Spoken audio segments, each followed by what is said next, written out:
Hello and welcome everybody to the 5th episode of Global Crime Fighters Forum. I'm Dr. Katherine Horton. First, I really would like to apologize to all of my viewers that I am now over an hour and a half late.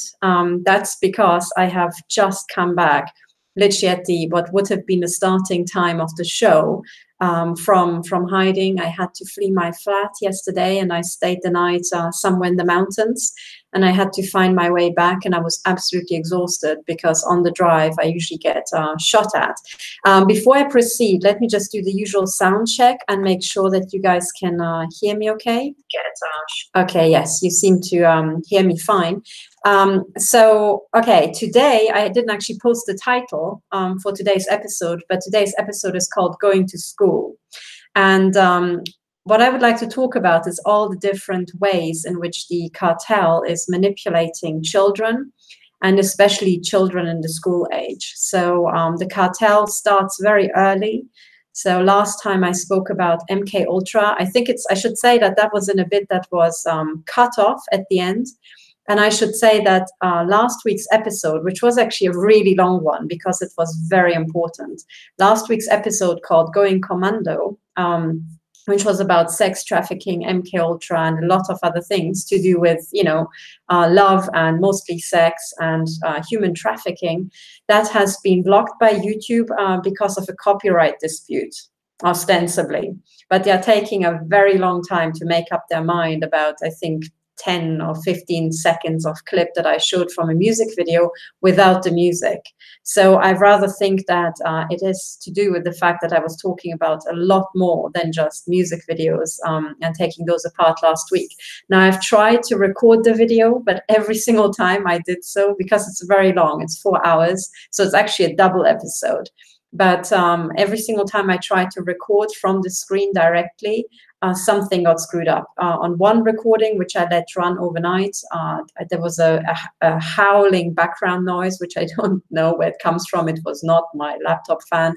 And then the second time, you could hear everything I said echoing double, even though the speakers were off and you couldn't, it had nothing to do with that. So there's some sort of weird sabotage ongoing that prevents me from posting the episode.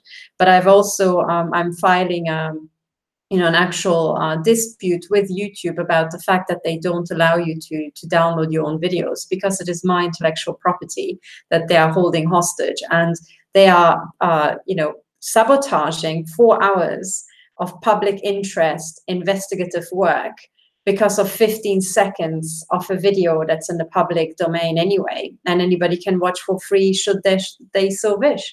So I am, rather annoyed about that. But anyway, it's an ongoing saga fighting these big corporations. But the truth is, you can fight them. You can fight them on principle. And yes, they do have to bow to the law. And there are many, many YouTube creators who have already fought YouTube, and I would like to, join their ranks. But it's an ongoing dispute. But anyway, let's leave last week's episode, which was, I think, extremely important and going to the matter, heart of the matter for the future. And maybe there will be a 1 week where I release the second half, which most people didn't get to see because YouTube blocked the video worldwide. So that will be, the forbidden episode that I'll release at a later date. But anyway, so that is one item of news about last week's video. Then let me just have a look at my booklet, because there are always, every week, there are news to talk about. Oh, yes. So one experience I had yesterday. So as I said, I fled my flat, and it was literally me packing my bags and just fleeing somewhere and finding refuge in the back of Beyond in a hotel. That was kind of spooky because I was the only person in the hotel staying overnight. But anyway, I was not just stalked all the way there. I was actually actively machine gunned by the stalkers into the head, as they do. And it is extremely, dangerous anyway, but also exhausting and, of course, mutilating to be continually shot in the head by these degenerate psychopaths as you're trying to travel on the motorway. They do it particularly on the motorway because you're stuck in a straight line. you can't just turn off left or right. So this is why they really go for me on the motorway. And when I left, I drove onto the motorway here nearby in a town called Schlieren. And already, as I was, I think some 500 meters before the motorway slip road, a car seemed to be waiting for me. And as soon as I kind of turned on the road, it started following me and started shooting me in the head. And because it was very late at night, I think it was something like 1 a.m. and it was the only car on the street, and there was just, you know, bridges and forest around me, I was 100% sure the shots came from that car. So what I did is I just tried to film it as well as I could. So if you're in a situation, really, you should have a dash cam that records your audio non-stop. It's very dangerous to do what I did last night, which is try to record it with your mobile phone. Don't do that. But because I was the only person on the street, you know, I just, you know, went for it. But if you do that, if you have a dash cam and you notice stalkers or anything happening to you, actually explain for the video, for the recording, what is happening, and start explaining it as if you were talking to a court of law, because let's face it, you want to use it in a court of law. So try to read out the number plates if they can't be seen on the footage. Try to, you know, say what make of car it is, what color, because sometimes the color appears different on film, especially if you have these sodium lights and so on. You know, some places still do. And, you know, try to do that for the record, and don't be shy recording all this. And yesterday I had a real breakthrough, because when I did so, when I had recorded the number plate, I even just pulled onto the hard shoulder on the motorway as soon as we were on the motorway and there was nobody else, and I just tweeted out the license plate. Now, in dense traffic, you can't do that because the motorway was pretty much empty. You know, I just did that last night, and I have to say the effect was astounding, because before these stalkers were right on my heels. They were sometimes in my boot, shooting at me at close range. And as soon as I tweeted the number plate, suddenly the stalkers were at least, you know, like 200 meters away or more, so that I couldn't see their number plate, which I have to say was refreshing. So I was still shot in the head, but because they were at such large distance, you know, a lot of the shots, instead of hitting my head, hit the metal frame of the car and made loud bangs and stuff like that. But, you know, it was a lot more pleasant to travel like that. But, you know, it was not nice. And this is how I have to live my life right now. I have to say, here in Unterengstringen, my neighbors are machine gunning, or rather the equipment put down by the Nachrichtendienst des Bundes, so Swiss Intel, headed by Jean-Philippe Gaudin. The equipment is machine gunning me pretty much 24/7 with, I think, probably there's a higher setting, but this is pretty much the highest setting I've experienced. So I am being mutilated nonstop, and with machine gunning, I mean 2 to 3 shots per second, hitting different parts of my body.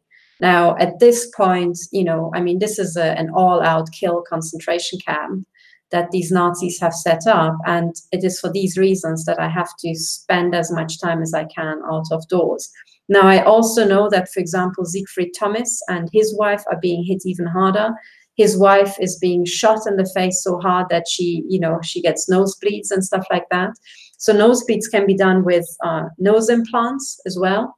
But, you know, especially if you're being hit and your heating or other effects from the nose implants are set off by these direct energy weapons, or the implants are just used to guide these infernal things, you can be made to bleed as well. Okay, so these are really dangerous weapons. They have always been designed as, like any weapon, by definition, to harm and to kill. And these things are absolutely infernal, because there's no way for you to protect yourself. You just have to somehow get out. And the best way I found to protect myself is to have somehow as much mountain between myself and the next person as I can get. And of course they can hide in the forests, and they often do, but still, you know, it kind of shows. And if you go out into the back of beyond, you know, it does, the local Swiss people are extremely alert, and a lot of them are military trained, and they do raise an eyebrow when suddenly the NDB starts, you know, playing live war games, machine gunning somebody on their territory. So it's still the best advice I have for people who can get out into the mountains is just go, you know, but let people know where you are. So anyway, this is what happened to me, and I'm back late because I was trying to stay away as much as I could, and then I kind of forgot the time, and I'm also exhausted. So it took me a long time to assemble today's show. But anyway, so that's one piece of news. Another piece of news, okay, so that basically the lesson was tweet out license plates, please. It does have an effect. They don't like it, and you can always put in the caveat, I'm not sure if this is the stalker, but this is my prime suspect. You can always tweet out prime suspects.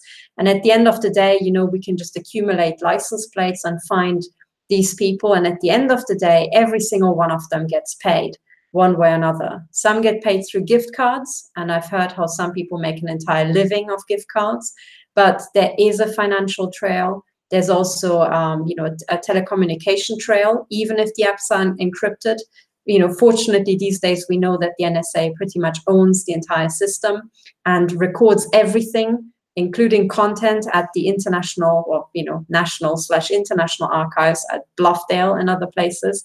So, you know, sooner or later, we will access exactly those databases to reconstruct all these, you know, communications. Because if I'm not too mistaken, if you're coordinating gang stalkers or this sort of live war games, then this should show up in the communication patterns. So one way or another, I mean, I'm pretty sure that as a particle physicist, if that's the type of data I would have to look for, I would find a way, you know, to show the signal, as in to find the perps.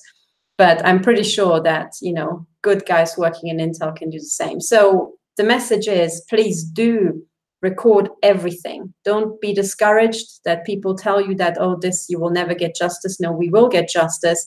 And as I've proven to myself last night, they don't like it when you start recording the number plates. And I am not sure if the Swiss police will ever get off their arse. I seriously doubt it. But, you know, we always have to, you know, no one's guilty unless proven guilty, and we have to leave them the benefit of the doubt. So I guess I have to leave Swiss police with the benefit of the doubt to the bitter end.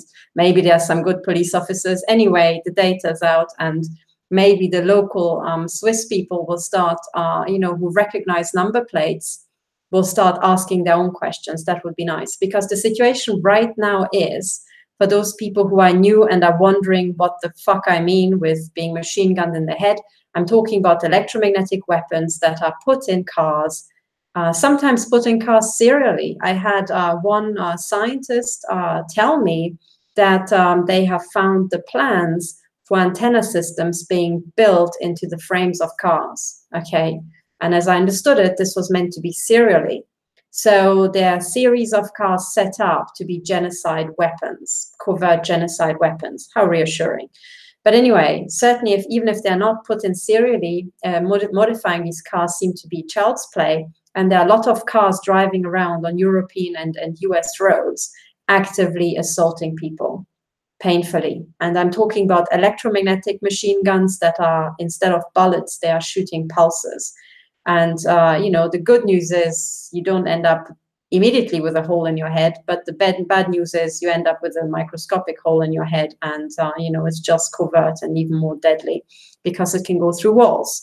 So anyway, this is what's going on. And let's move on to another piece of news from Britain, which I was sent today. And I thank the person who sent me this item because, you know, for historical reasons, I find it highly amusing. And this is my first link that I would like to share with you. And this is, let me just show you. Okay. So what I'm talking about is this. This is the Skripal case. Okay, and apparently Luke Harding is about to publish a book about the Skripal case here. Okay, and apparently, you know, the title is "A Poison by Any Other Name: How Russian Assassins Contaminated the Heart of Rural England." Now, anybody who has visited, hang on, let me bring it up for those who are new. Anybody who has visited my YouTube channel here, they know that I have had my own things to say about the Skripal case. if you go to my website, you will find here under interviews and analysis, one bit of analysis. Actually, the top one that you can see here is about the Skripal case. So you can listen to what I have got to say, and then you can compare it to what Luke Harding will say in his book.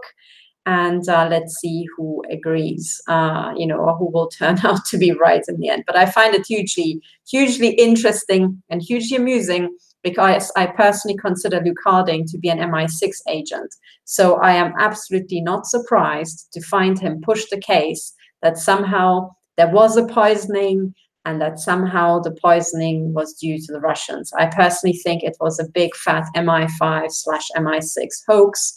And I also think, as far as hoaxes go, it was rather shit. But anyway, here we are. It's just, for me, one bit of evidence. I mean, I have to read his book, but the mere fact that Luke Harding involves himself with the Skripal case, you know, I find yet more evidence, circumstantial evidence, for the fact that he is just what I call the fucking agent. So anyway, if you would like to read the article, this is on a site called Off Guardian, so off-guardian.org, you know, and it says Off Guardian because facts really should be sacred. I really love that title, I have to say. So thanks once more to the person who sent me this. I have to read the entire article. I didn't manage to finish it before the show, and I was laughing so hard that I thought if I actually read it to the end, you know, I will be, my stomach muscles will hurt far too much for me to, you know, come on the show. Sorry, let me just get some stuff set up. Okay, so the other thing I would like to say, so this is the news. Okay, so now that we're finished with the news, there. By the way, I should. Oh no, I've got one more item of news for you, and this is why I'm even later than 1.5 hours. And that's because today I was sent. Somebody contacted me and asked me, send me a photograph of themselves, or you know, a photograph of the eye region with an ultraviolet lamp, and asked me, is this evidence for an implant or not? And as far as I can make out, it certainly is, because it is exactly what a private investigator who is an expert in these things has flagged as an indication for eye implants, which is that you know, the pupil and the iris and the pupil reflect in strange colors. I asked permission for these images to be shared, and I tried to just take a very you know, short screenshot from just the eye region for your benefit, so that the person cannot be identified. And I just would like to share the image so that other victims who would like to find out if they have eye implants can know what to look for. So the image of the normal eye, okay, looks like this. And you can see, so this is a reflection, a light reflection, but you can see it's kind of like brown, okay? Brown eyes, and with a darker rim here. Okay, and when you shine an ultraviolet lamp in, by the way, this is the lamp. Please do not hold the ultraviolet lamp quite this close to your eye. Please, please, please, because you can damage it. You can, you know, you don't want to damage your eye. So hold it something like at least 30 centimeters, or if not more, you know, away from your eye, but just enough bright enough that you can see. And in my reading of this evidence, you know, it does seem to look exactly like what has been described, because here, I mean, this is always under the caveat that the lamp or the images haven't been photoshopped, but it does look extremely strange because the iris is reflecting in a kind of purplish light here, and the pupil itself looks green, turquoise to green. And I have read one report from this expert private investigator where that has been flagged, right, as an indication for an implant. So I have now, you know, of course, I've just received an image, and I'm not an expert on these matters, but I would like to collect images like that. I will do my best to, by the way, this is not the all-seeing eye here. I've just shown one eye so that the person cannot be identified, okay, from the shape of the eyes. That's why I'm showing you this. But, you know, please, if you have any other data, if you have any other images, please send me these. And just like here, you know, so that we can compare what your eye looks like under normal light with what it looks like under ultraviolet light. And we can start looking for these patterns, because that matches exactly what I've I've heard described by this expert. And also this particular victim has described that this effect that they can see through the victim's eyes. So, I presume that they will comment on this, but they can use the visual information. Now, what you can see here, if I'm not mistaken, is you can see thin film technology. By the way, I also noticed that there seems to be a light spot here and here. This could be just a reflection, it could be just reflection. But the reason why I'm flagging this one is because I have seen another victim where exactly in this region under the eyelid, there was a milky beige area. Oh, sorry, by the way. Oh my goodness, I forgot to share my screen. Yes, I can now see. Goodness, I'm so sorry to frustrate you guys. I have just seen that I screwed that up. Okay, let's try again. I'm sorry. I'm so sorry. Here we go again. Okay. Okay, now, let's have a look at this. So this is the normal eye. I'm sorry, guys. Now I can see that the button here is there. Okay, so this is the eye of the victim. Okay, brown with the dark rim. Okay, ignore this. This is the right light reflection I was talking about. And now this is the image I was banging on about. First of all, here, this is the lamp. Do not hold it this close to your eye. This is a reflection, but behind that, you can see purple and then turquoise and green, and you can see, okay, this is ultraviolet light, kind of black light, and it does reflect in strange colors, here.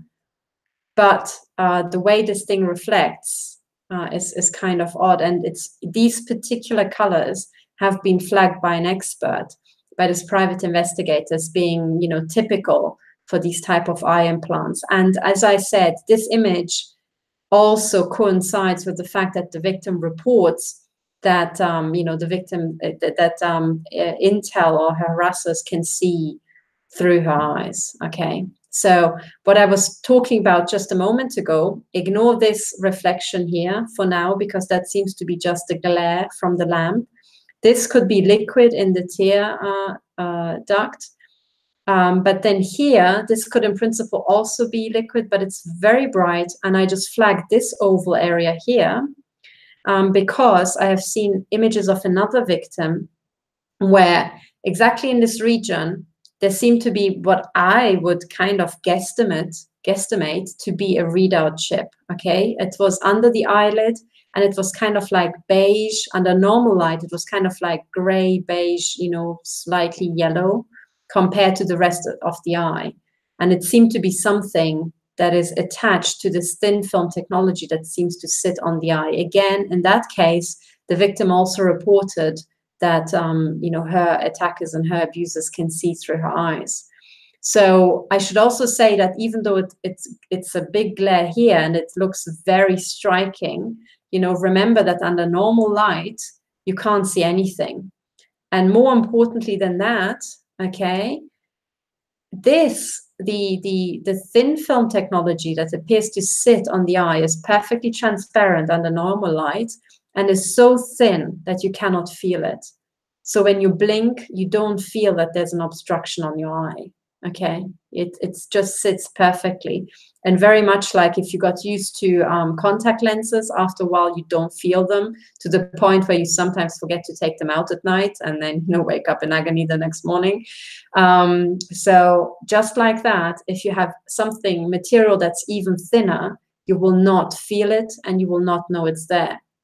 One thing I have to emphasize is please, please, if you discover that you have these eye implants, do not try to take them out yourself, because I do not know if they're not somehow attached to your lens, or if there are any small tenterhooks that are clawing into your real human tissue, or if it has partially attached to or grown into it. I have no idea. So please, try to collect the evidence and try to contact an ophthalmologist, and try to work with a doctor who could maybe help you. But we have to find out more about these eye implants. At the moment, I do not know how to take them out so that it's safe. Please do not harm yourself, okay? Do not freak out. It's okay. It's just a funky contact lens. Nothing will happen to your eye. The only problem is that these assholes can see what you can see, but fuck them, okay? Protect your eye and do not harm yourself. So I hope that you guys managed to see this. I'm sorry about not having shared my screen. I mean, nothing is more annoying than just watching me bang on about stuff and you don't know what I'm talking about. So anyway, these are the news. Okay, this is super important. And now let's launch into today's topic, which is going to school. Before we go to school, I would like to raise a couple of things that affects children before they even go to school. Okay, now I would like to start with the preschool or early school age, and I would like to flag something that I find very, very disconcerting. Okay, now this is a yogurt I bought, you know, because I just bought it because I fancied a snack and it was reduced, but it's actually a kid's yogurt. And you can see just the size of this thing, that it's a kid's yogurt. I mean, I shouldn't hold it too much into the camera, but as far as yogurt pots go, this one is tiny. I mean, the content is just a few scoops, you know, and typically I don't buy the stuff. It was tasty, but, you know, but when I bought it just on a whim, because I fancied a small snack, the thing that I found most disconcerting, and I'm not sure, I mean, I'm not going to show you the corporate label because it's not important. What's important was the cover on it, what was advertised. Because on the cover itself, it was, I'm not sure if you can see, that's the foil, you know, here, that was on top. It says, inside, you can find the Hot Wheels tattoo, and it's one of 8 tattoos, okay? So you can open it, and then, hang on, let me just show you. Inside, you can find the sticker thing of a racing car, you know, that children can stick on their arm.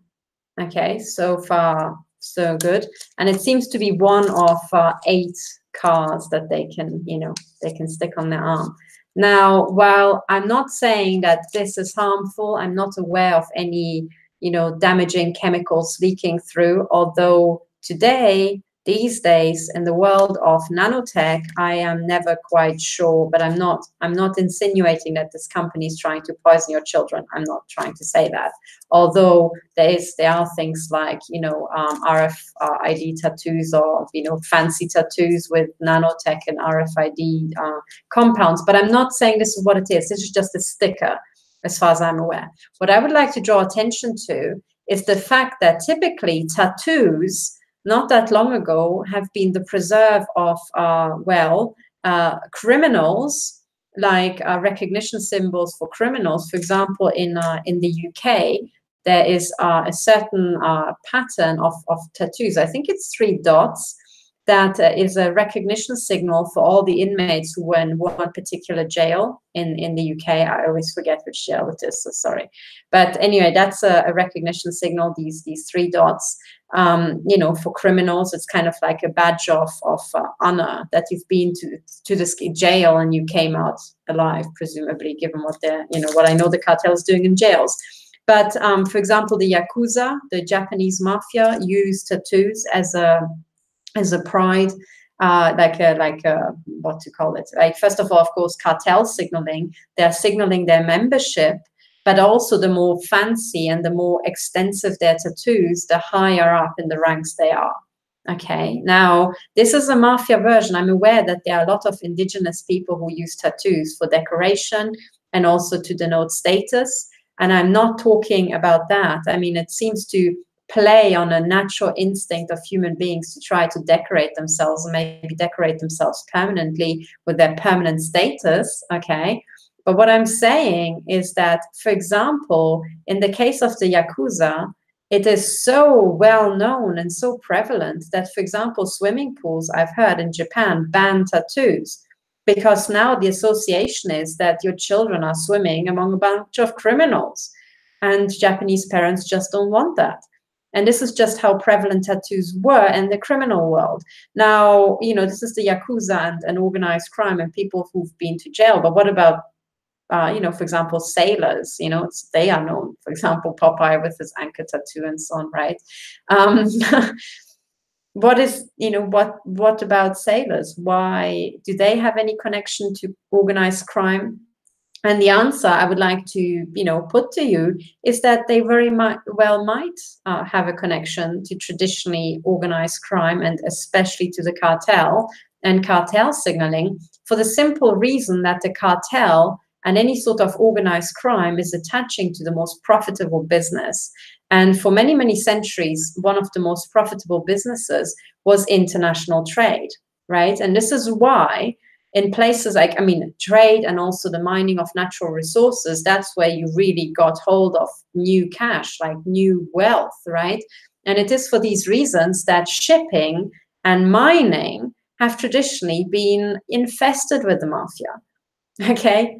Not just with the Italian mafia, with any sort of mafia, with the Russian mafia, with, the Turkish, with the Chinese, with the Japanese mafia, any sort of mafia, okay? And also because in mining and then also in shipping, where you had to carry heavy crates, on board and off board a ship, you usually have these heavies, and they are particularly well suited to intimidating people, and therefore run, all sorts of blackmail and racketeering and organized crime. And it is for these reasons that shipping and mining are also very closely, and have been for absolutely centuries, interwoven with organized crime. So for these reasons, it might not come as a surprise to you if one day we find out that a lot of the tattoos that sailors used to have, right, traditionally are actually recognition symbols of organized crime, maybe denoting things like hierarchy, status, or function within the big organized crime cartel, okay? So, with this backdrop, finding, tattoos for children who, based on the quantity of yogurt they consume in one setting, seem to be rather little, right? I was shocked. I was absolutely shocked to find that the corporation is pushing tattoos for children this small, okay? For me, it's a symbol that the organized crime cartel is moving in, and it's trying to get hold of children in what must be the preschool age, And I take this seriously, guys, because this is not a joke, okay? Because tattoos do have a meaning. For example, when I drive my car and I get shot in the head, or they try to trigger my head chips, either to make me unconsciously or subconsciously accelerate before what's it called, a traffic, not a traffic light, a speed camera, right? They have done that over and over and over, so that I'm asset stripped, with the fines that I incur, right? I can hardly write to the police and say, I'm sorry, it's not really me who wanted to speed. I'm neurotech, and they took me over in exactly the 100 meters before the speed camera, so that I just accelerate into the camera. Yeah, well, good luck trying to get that across to them. Okay, right? They probably have heard any excuse, but maybe not this one. But it's true, they do that, right? Okay, so, but when they do that, the gang stalkers who are around me, very often as they're driving their car, I can see their arm, and it is just full with cartel signaling, with satanic pentagrams, the all-seeing eye, snakes and skulls and symbols of death, and, the usual stuff. So tattoos have a meaning. And I'm saying to you that this is how they get children onto this sort of stuff. And I'm not sure if you're a parent of a young child and, you have your son or maybe even your daughter come home and they wanted this particular sticker because they want to be part of the cool kids, and they want to appear tattooed. Be very, very careful, okay? Because this is just an innocent little sports car. It looks totally innocuous, right? Totally fine. But this is leading on to other things where creepingly, it's your child is acclimatized to the symbols of the mafia, okay? And by the way, now that we're talking about Formula One, I can tell you that Formula One is infested with organized crime. And that's because next to Formula One, like any sort of sport, there's a huge betting industry. And betting, the earnings from betting are not taxed, and therefore this is perfectly suited for laundering money, okay? And there are no upper limits on how much money you can bet. So this is why, and by the way, I didn't bring it up because I didn't think that we would get to talk about that, but talking about Formula One racing. I have one more thing to remind you of. Hang on, let me bring up the, you will know probably exactly what I want to talk to you about when I show you this. Let me share my screen and flash it up. This, remember the flag that's waved at the finish line? This black and white flag denoting that you've won, you've reached the finish line. It's a black and white checkered pattern, as in, you know, it's the Masonic tiling. Now, what's the connection between car racing and Masonic tiling?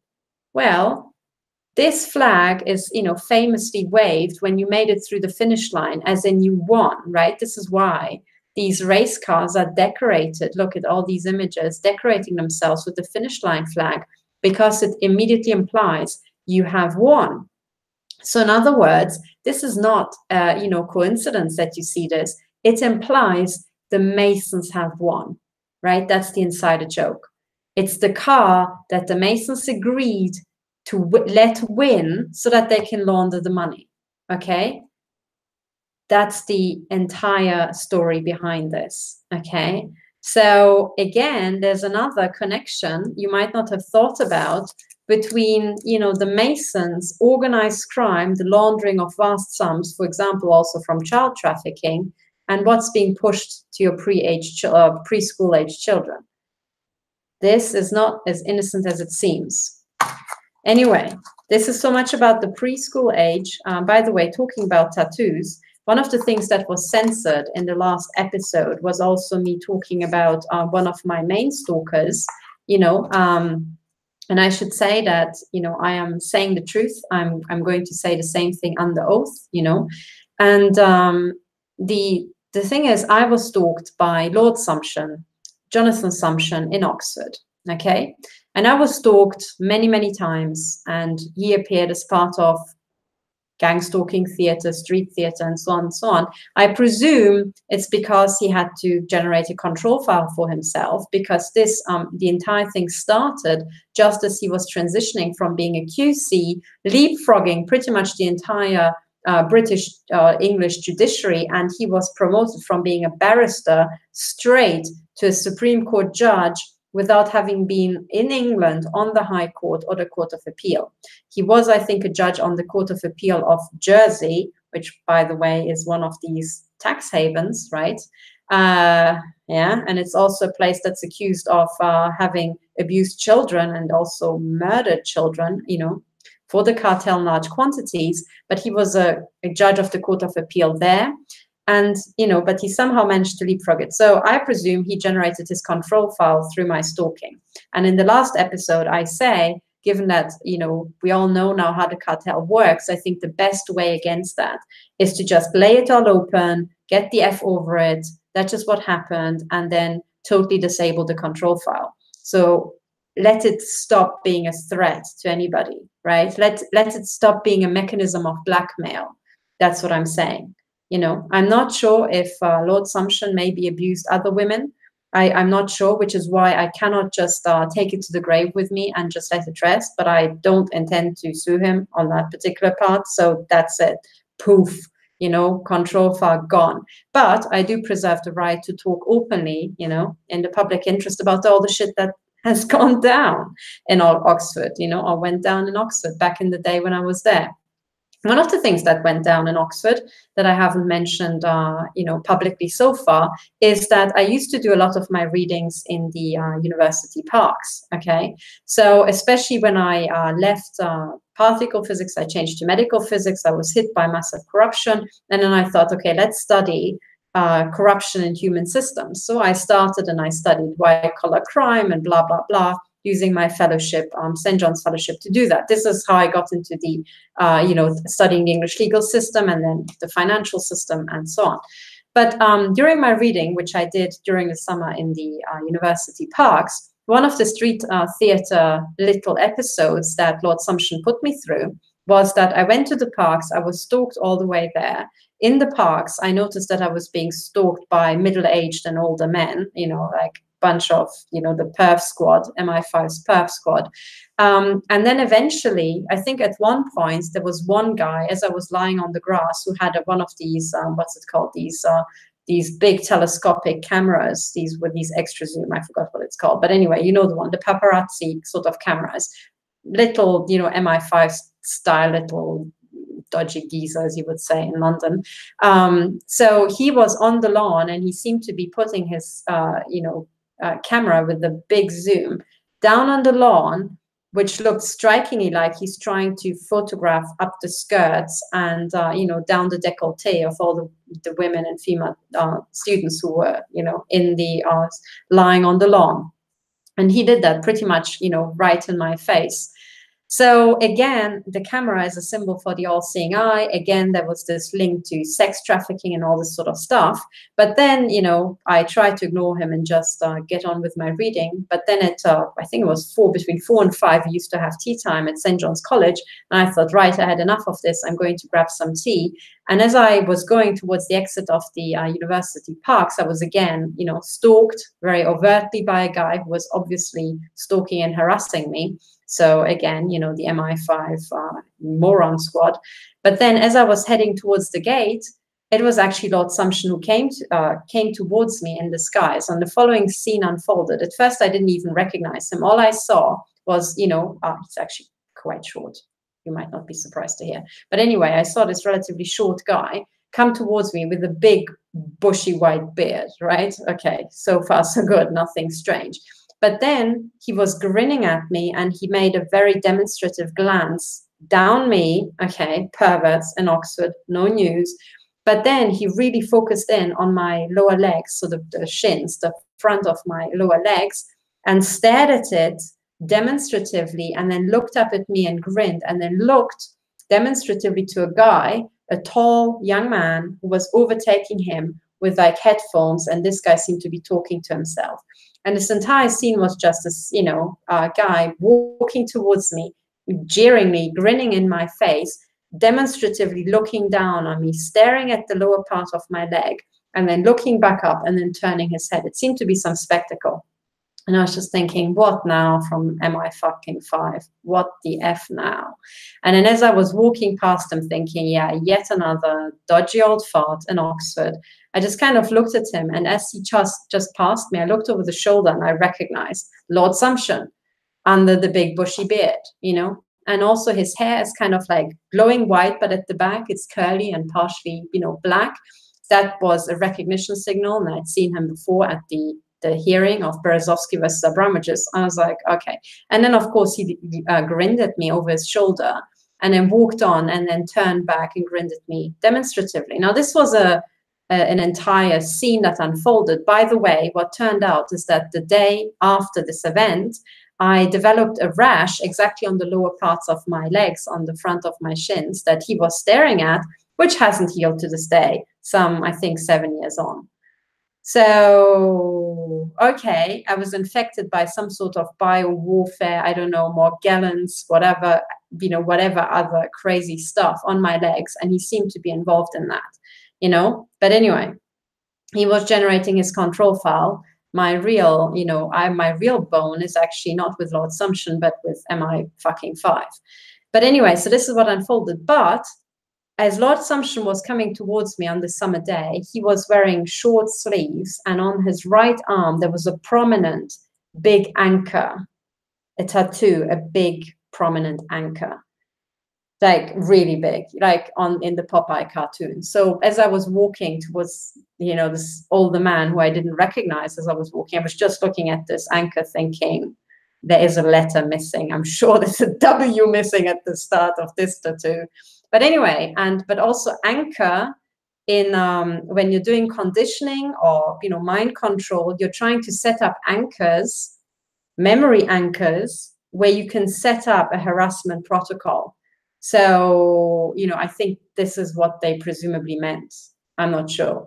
But anyway, what they did was conditioning, and then I saw a bunch of a whole parade of dodgy old farts who were pretending and trying to look like Lord Sumption, trying to condition me to respond to these sort of, signals of white hair and older guy. And on and on and on it went in Oxford, which was massively interesting. But anyway, still the tattoo.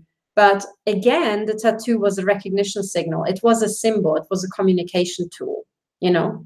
So that little anecdote aside, you know, this is the sort of bullshit that MI5 and Supreme Court judges who can only make it to the Supreme Court if they, you know, go into bed with the cartel have to do, you know, in their day job. So anyway, so much about tattoos. They are super important, and this is why this preschool stuff matters the earth.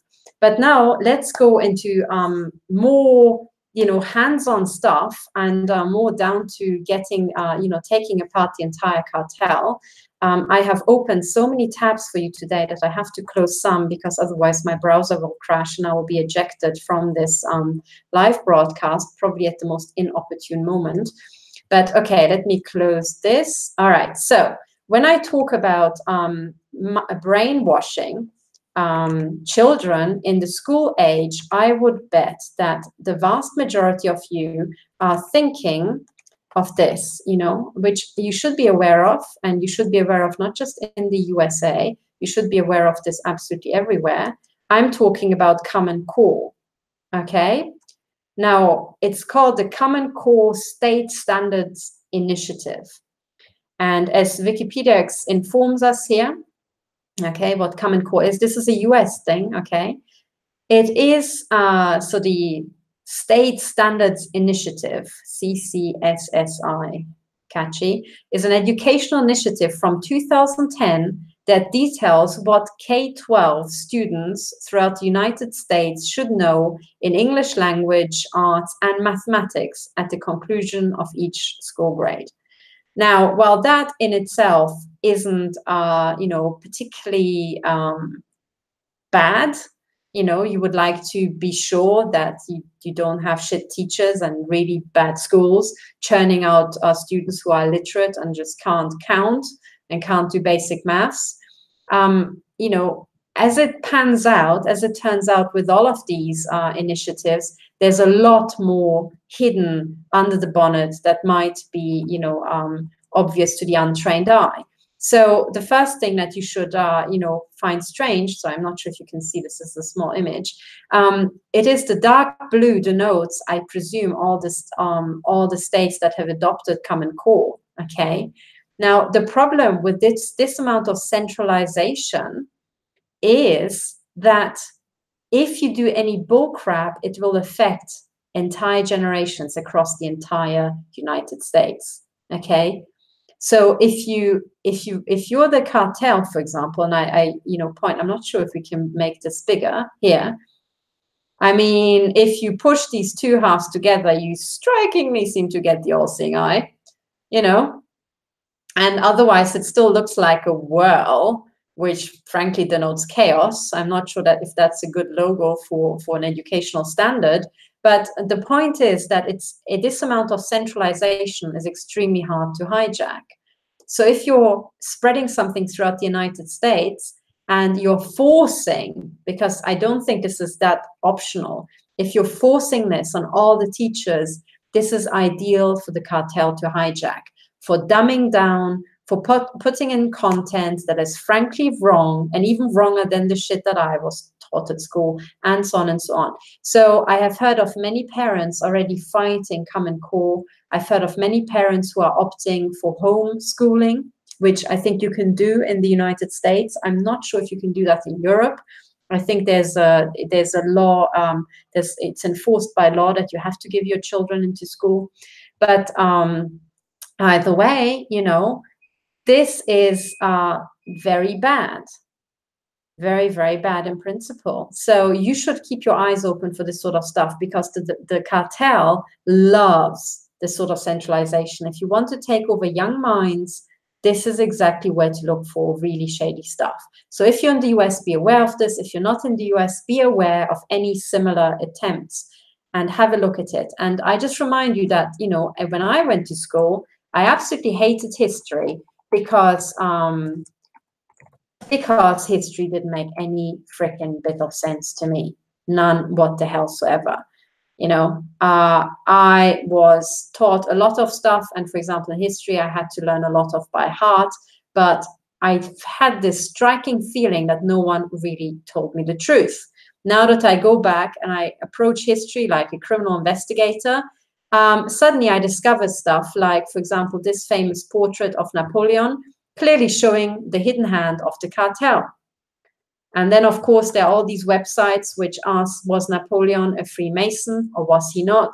That question is totally beside the point, because he's already showing here the symbol of the hidden hand, which is much bigger than just Freemasonry. It is actually the hidden hand of the Vatican crime cartel. So again, you might guess that this guy might have been an agent for the global crime cartel, also known as Vatican intelligence, also known as the Vatican crime cartel. Okay, if anybody had taught history like that and had said, oh, actually, you know what, girl, check out these images, what do they show? Also check out this one here of Napoleon and try to spot all the different symbols. Here, for example, I'm not sure, can I make this, any bigger? If you can see, yes, here, look at that. Okay, look at this guy. Just how many cartel symbols can you actually spot in this image alone? Here, let's make this really big. Here, for example, that thing looks like the snake. Okay, like there's a big snake. Look at the pattern. It looks like scales. Here, it looks like the double pillars of Freemasonry. Here, it's the double fingers. Well, 3 fingers, really, which in principle would be, the Holy Trinity. But then last time I explained that actually it's 2 fingers here, another important cartel symbol that's used by many popes. Okay. And then, of course, here you have a staff with some crown. You've got the wreath here, and also the symbol for his head on a platter. It looks like his head is already on the platter for the global crime cartel. Oh, look, there are the double pillars of Freemasonry here and there. And then also the eagle features prominently. But then also you have this hand sign where one hand goes up, the other one points down. Can you see how carefully the finger is pointing down? As in, as above, so below. As above, so below.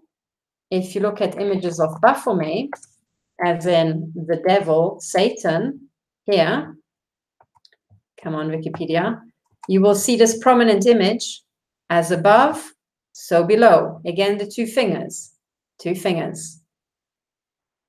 So Satanists worship Baphomet, a symbol of the devil, right? Here again, you've got the snakes, but you have this as above, so below sort of symbolism. And, you have the same shit going on in a massive painting with Napoleon. And as I said, it might seem natural to have your arm quite like that. But then I say, look, the finger seems to point down. Okay. And then you've got all this other stuff going on with the staff, the double pillars of Freemasonry, the snake, the wreath, la da da. And also here the sword, which has a cross at this base. So he's really clutching a cross. Vatican crime cartel again, but also the sword seems to be, within the cartel, the right to kill. Okay, the right to kill. He's got the right to kill from the cartel. There he is, Vatican agent. And isn't that the crown here on his chest? But anyway, oh yes, and look, there's the sun. I've just discovered the sun symbolism there in, woven into his clothing. The sun worship, also in the Jesuit logo, here, that thing, this kind of grid pattern at the back also looks like the sun behind his back, and so on, and so on, and so on. So if anybody had said to me, look, this guy was a mafiosi working for the biggest organized crime cartel, as you can see in this image, as you can see in the other image of him, right? This guy was a total crook, an absolute corrupt bastard, and an organized criminal, I might have paid attention in history. But for some reason, even though this knowledge has been known for absolutely centuries, right, it hasn't been taught. And the question is why? And the reason why it hasn't been taught is because this organized crime cartel got into the schools. In fact, they were instrumental in setting up the schools, because you might remember the Jesuit schools, right? And this is how they managed to infest the brains of all these children, This is how they managed to get hold and make everybody forget truths that humanity has figured out over and over and over. You can find actually, I think in one of my talks, I'm not sure if I can bring it up fast enough. There is already the all-seeing eye identified. I think it's Roman mosaics. Hang on, I will get that for you, because it's so outlandish. Actually, once you realize how long this has been going on, you hopefully wake up to this. But already back in Roman times, people figured out that the all-seeing eye is a symbol for the mafia, and they were warning people. You know, it was actually a curse or something very, very bad to have the all-seeing eye, you know, displayed. And they were trying to find symbols with which they could fight the evil of the all-seeing eye. You know, where's my presentation here? Let me just show you. Okay, because today's episode is about school, right? Let me do a bit of schooling right here. I'm just bringing up I don't want to go through my talk in detail, but yeah, here, the all-seeing eye. So in this presentation, let me just share my screen again. Okay, here. So I hope you can see this, right? And I'm trying to say that organized crime has been with us forever, right? And the largest organized crime cartel, which these days we know as partially mafia, right, is not just hundreds of years old, it's, I think, actually millennia old. You know, some people say it has been with us since the last ice age, you know, whatever. You have organized crime as soon as you've got large groups of humans. But this here is a Roman era mosaic, right, depicting a plethora of devices against the evil eye. So the evil eye, and actually this is the source is evil eye on Wikipedia. So the all-seeing eye has been a threat going back to the Roman era. So it's pretty, you know, unsurprising that it's still a symbol for, you know, organized crime. And how can it be that if people knew back in the Roman era that the all-seeing eye was a bad thing, that we have all these Hollywood artists and, you know, music performers everywhere doing the symbol of the all-seeing eye by covering up part their face and having staged photographs like that. And the reason why this organized crime cartel can pull it off over and over and fool new generations of children is because they got into the school system early on. They were teaching us not entirely bullshit, but they were not teaching us the full story. They taught us alternatives to this, right? And sometimes they were lying to us, especially in history and also in the sciences, by the way. But this is how they pulled it off. So when we're fighting this battle, you also have to go into the schools, okay? Now, actually talking about schools, something I forgot to bring up, and just to show you how important it is that we get into the schools as quickly as possible, okay, let me just bring up something that was the research of my former colleague, Millicent Black.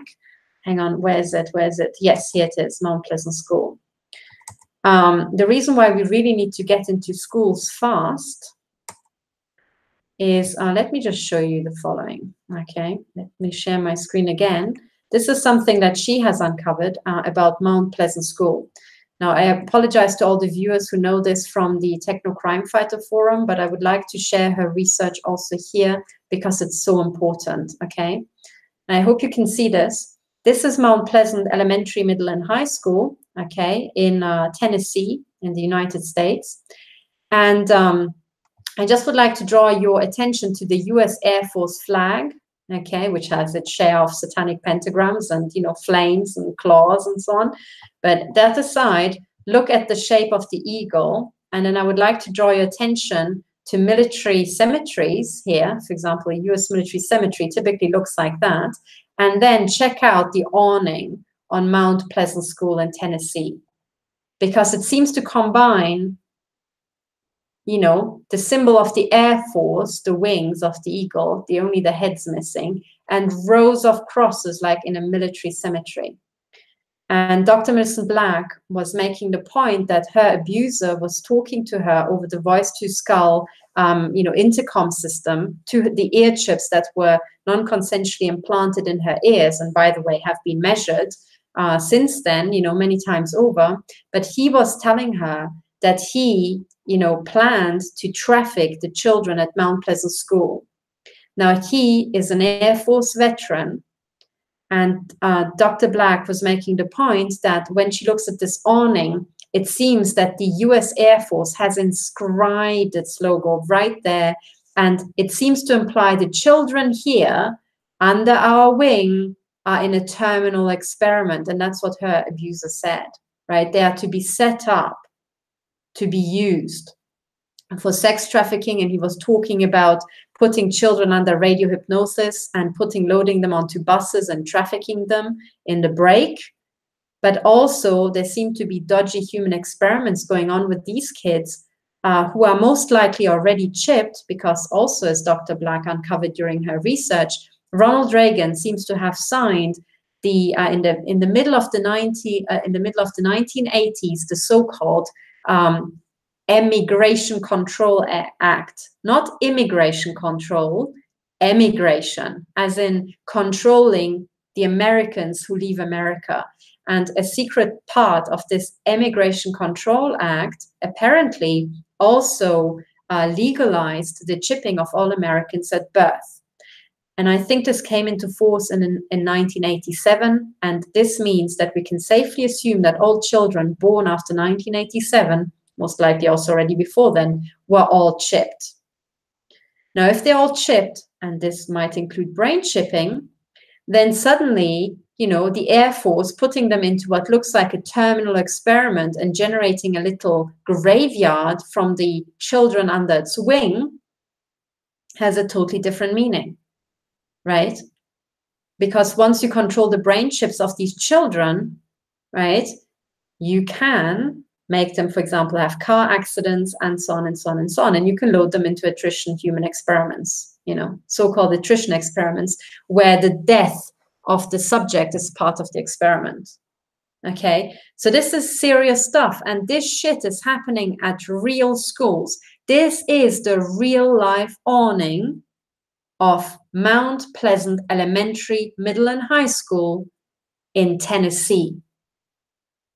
Do you understand? So this shit I'm talking about is not esoteric, right? And oh yes, it goes on actually, because what she also uncovered, here again, they're talking about the K-12. And this is about the STEAM campus. By the way, the A was added after Millicent made it public. Before it was the STEM program. And it stood for science, technology, engineering, and maths. And now A stands for the arts. But the STEM program, if you have chips in the brain stem, it has a totally new meaning. Okay, so the point to investigate that we said last time on the Techno Forum was, are school children loaded into terminal government research program related to brain chipping and brain research? My guess would be yes. Okay, and this is going on. I tell you, the cartel is trying to move into schools. So if you have children of school age, be very wary what's going on in their schools. It's not benign at all. Not necessarily. Now, this is just normal schools, okay? Normal schools. But then what the cartel is also doing, it's setting up what's called the dual state. So the Nazis had the dual state. If you were Nazi, you had all the rights and protections. If you were Jewish or socialist or someone they didn't like, or if you were homosexual or black or gypsy or disabled or just had the wrong jumper on the wrong day, then you were put into an internment camp or an extermination camp. That's a dual state, okay? Some people have all the rights, other people have no rights. Dual state. Now what the cartel tries to set up and has set up is a dual state. Cartel insiders have all the rights and protections. In fact, the Freemasons have their own legal system, right? And internal legal rules to prevent Masons, fighting with Masons. Because, yeah, if you're running a global cartel, right, you have to find a way to somehow, make judgments and give people right to somehow stamp out arguments. But if you're not a cartel insider, you're one of the normals like I am, and I didn't know anything about this stuff, you're put into the slow kid stream.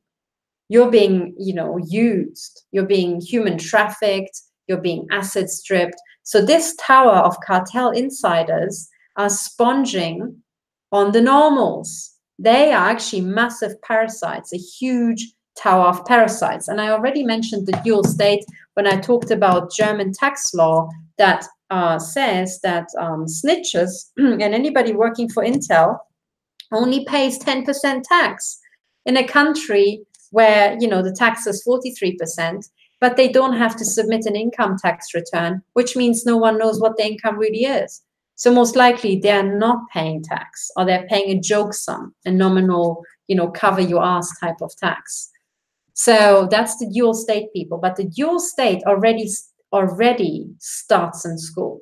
Okay. Now, what I'm going to tell you in this episode is that it seems to have been the case for centuries, if not millennia, that cartel insiders married other cartel insiders because, the cartel would, or the mafia would help the mafia assassins help to get fit women, so Gino could match up with Gina and she could cook him a nice dinner when he comes home from having killed people for the mafia. Okay. So that's why the mafia is called the family. Okay. They take care. You have a family. You have a fit woman, you've got a nice car, you've got a nice Armani suit, or maybe some other type of suit, like Hugo Boss, for example, who made the uniforms for the Nazis, and they take care of you. But once a cartel girl is matched up with a cartel boy, eventually they'll produce little cartel babies. Now, these cartel babies are put through cartel school, and cartel school is nothing like this school. Cartel school is tiered, and depending on how high in the mafia or how high in the Freemasons your daddy was and your mommy, you will end up, rather high, maybe in the judiciary, or maybe in an intelligence agency, or maybe, the head of the police, or in politics, or head of a bank, or fudge manager, fund manager, or hedge fund manager. Fudge manager, yes, yeah, it's really the fudge factor, isn't it, in banking? So anyway, you know what I mean. So, but to get there, the cartel would start training you very, very, very early. So the next link I would like to bring up to actually prove this to you, right, that the already the kind of priming of little children starts very, very early. I'll try. I would like to go back to kids' movies, okay, to kids' television shows and kids' movies to actually prove this to you. And the first exhibit I would like to bring up as evidence is a TV show that's probably unknown to most people. But if you were a young person in the 1980s, you might have heard about He-Man and She-Ra. Okay, because those were the part of these animated cartoons with cool starting jingles, and they were, well, certainly in Germany, they were pumped into kids' television channels and kids' programs, especially on Saturday mornings and Sunday mornings. For I think, if I remember correctly, for 6 or 8 hours straight. So, you had this weird situation in Germany. If you were in a working class family or a poor family, your parents would work their ass off during the week.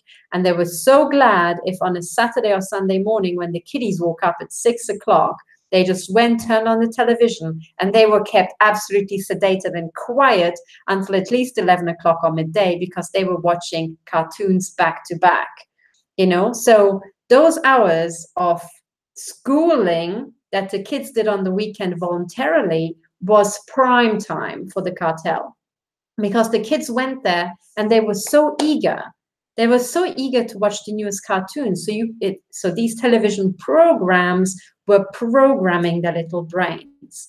Now, one of the things that I would like to show you is, what He-Man actually looked like. Okay, so all the older generations probably think, what the F has this got to do with anything?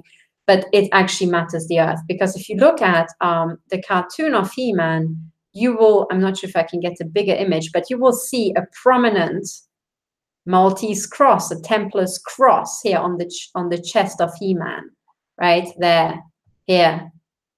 right there. The Swiss cross, the Maltese cross, the Templar cross, you know, rolled into one. The cartel right there. He-Man was a cartel man. And also, look, he was riding a tiger that was somehow pimped. It was a pimped tiger to look like a dragon. Here, can you see? And it had a nice comfy saddle, you know? And so that was his vehicle, his transport vehicle, you know, and then you also get, of course, the usual sexualized stuff, you know, kind of this time He-Man with these Tarzan pants. But anyway, He-Man also had a sidekick, which I swear to God was his Intel handler, which was this floating little ghost, always covered up. You never saw his face, right? And it wasn't called Q, it was called O. Had a big O. I forgot the name of this little thing. I think it was called Orko or something like that. But it was a little ghost that was floating about. You know, it was actually freely levitating. I'm not sure if I can find an image of the here it is. You know, it was, this is how it looked usually. And it was just, that's all you saw of this little guy. It was just flying through the cartoon. Okay, now, to me, that guy's an intel agent. You never see his face. He was watching everything. He had pointy ears, listening to things, and he would turn up at the most unexpected places and would be absolutely up to speed on what was going on. So that guy, I think, was the intel handler. But anyway, so this was He-Man, but imagine He-Man had a sister, you know. So his sister was called She-Ra. Okay, spelled S-H-E and then Ra. Okay, now I am again going to incur the danger of having my video shut down because I'm going to show you something, but I just have to show you the starting jingle. And this is ancient, so maybe it's out of, you know, copyright protection. Who knows?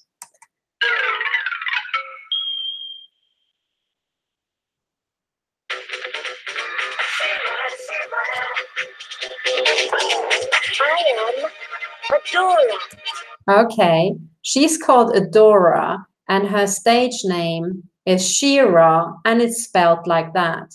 Now, as Jean Hoss, the South African historian living in Switzerland, right, would inform you, Ra is a pharaonic symbol. It denotes somebody from the pharaonic family, okay, from their bloodline. So She-Ra is already priming little kiddies who've just entered school to, you know, associate the Ra symbol with somebody very powerful. Now, I can't, you know, play the entire thing, or they will really take down this entire video, but maybe in this clip here, you can see that her castle had 3 diamonds in it, okay, 3 jewels. It consisted of 1, 2, and then the top one, oops, sorry, the top one is just out of the screen. Believe me, it's there. Maybe I can play it without the sound, okay, there. And then you've got these kind of horns or wings or whatever. And there you've got the papal cone here, right? Or maybe this is the long phallus, right, of the masons, the obelisk, right? Whatever. But there were 3 crown jewels. Now, the Vatican, also, the papal hat consists of 3 crowns. There's like one, the pointy hat, and they've got the second one. And I think it's Santo Bonacci, who is, I think that's his name. He's explaining that those are the 3 edicts of the Vatican. And in a sense, it says that they own absolutely everything. They own every living being, and they own the air and the sky and the earth and all ground, and, you know, absolutely everything on the planet. And these 3 papal edicts are how they rule the world. They have said already a very long time ago they own it all. And you see it reflected in this cartoon. But then also look at this, all the other symbolism. So when she pulls her sword, right, then all sort of magic stuff happens, right? Again, the all-seeing eye is spewing forth power. And then look at this. This blue stuff that's coming down is a big fat snake. All right, so her power is the power of the snake. Okay, again, here you can see the pyramid. And then here there's a kind of this pink stuff is the snake eating its own tail. That's the revolution right? The cycling that the Vatican crime cartel always does with nations, you know, it kind of cycles them. And then behind here, you've got this kind of skull, this devilish looking thing with the fangs, you know, I mean, this is just cartel signaling spewing forth. And then you've got this sexualized lady appearing on the other end right here. And again, I point you towards the website Fighting Monarch, where, you know, this kind of sexualization of young girls and also young men, you know, is part of Monarch programming. And I talked about that in the last episode. But this is the sort of stuff that, you know, oops, sorry, I have to show you the next episode, that young children get their brainwashed with. And even though the stories might be all nicey and not that bad on first viewing, the entire point is to get them accustomed at this young age to the symbols of the cartel and let them have positive associations, those of power, those of coolness and sexiness, and so on and so on. So also in the background, look at these flames, which could also be the sun symbol of fire, you know the jazz, right? Huge power. And then look at her white pony. Look what it turns into. It turns into a unicorn. Now, what's it with the unicorn? Okay, the unicorn, if you, for example, look at the crest of the United Kingdom. Okay, this is the crest of the United Kingdom. I hope I can get a really big kick-ass image up here so that you can see what you will find on there. I think this is the Wikipedia link. Okay, look at that. You will see a unicorn, and you will see the unicorn kind of like, you know, with the crown around its neck, bound, chained to the ground. And the unicorn also seems to have satanic hooves, you know. But in the crest of the United Kingdom, note how you have the shield of the royal household. And I remind people that the shield, right, or the royal flag, the royal standard, is the only thing that actually traditionally denotes the royal family. Everything else, all this frilly stuff outside, is other stuff. And if you look carefully, the lion seems to have devil claws. The unicorn seems to have satanic hooves, the hooves of goats, and flames for, you know, for tail. So does the lion, by the way. And they both seem to want to have a piece of the royal shield. Now, what I'm trying to put to you is that in this reading, the lion traditionally denotes finance and the unicorn traditionally denotes intel. Okay, these are the two pillars of power, finance and your enforcement arm, the Secret Service networks. But look at this. Both of them are displaying the satanic tongue, if you can see here and over there. And if you look further down, I'm not sure what it looks like to you, but to me, it looks like both of them have a little bit of a hard-on. So it looks like both the lion and the unicorn, right, are really getting off and they want a piece of the action. And both of them look like they're about to mount the royal shield. Okay, interesting. What has this got to do with Shira? What it has got to do with her is that I'm trying to put to you that these symbols of the lion and the unicorn are just everywhere. And they denote, if you just take it on trust, finance and intel. So unicorns, in terms of cartel signaling, right, mean that Shira, okay, the pharaonic princess, is being floated and on her steed, you know, up into the air, and it's actually intel. So intel raises her up into the sky and is also responsible for her power. Okay, that's what it means. Okay, so she has this sidekick, then she's got some weird directed energy beam that talks to her. And then, you know, she has, this is, I forgot her name, Madame something or other. But frankly, she looks like an older handler. She looks like she is actually, you know, Shira's older woman intel handler, because she would turn up just like this little ghost thing in He-Man, and she would have insider knowledge, would disappear as quickly as she came, And, you know, she would advise Shira what to do. And then, of course, there's the owl with the rainbow ears. Okay, the little queer owl.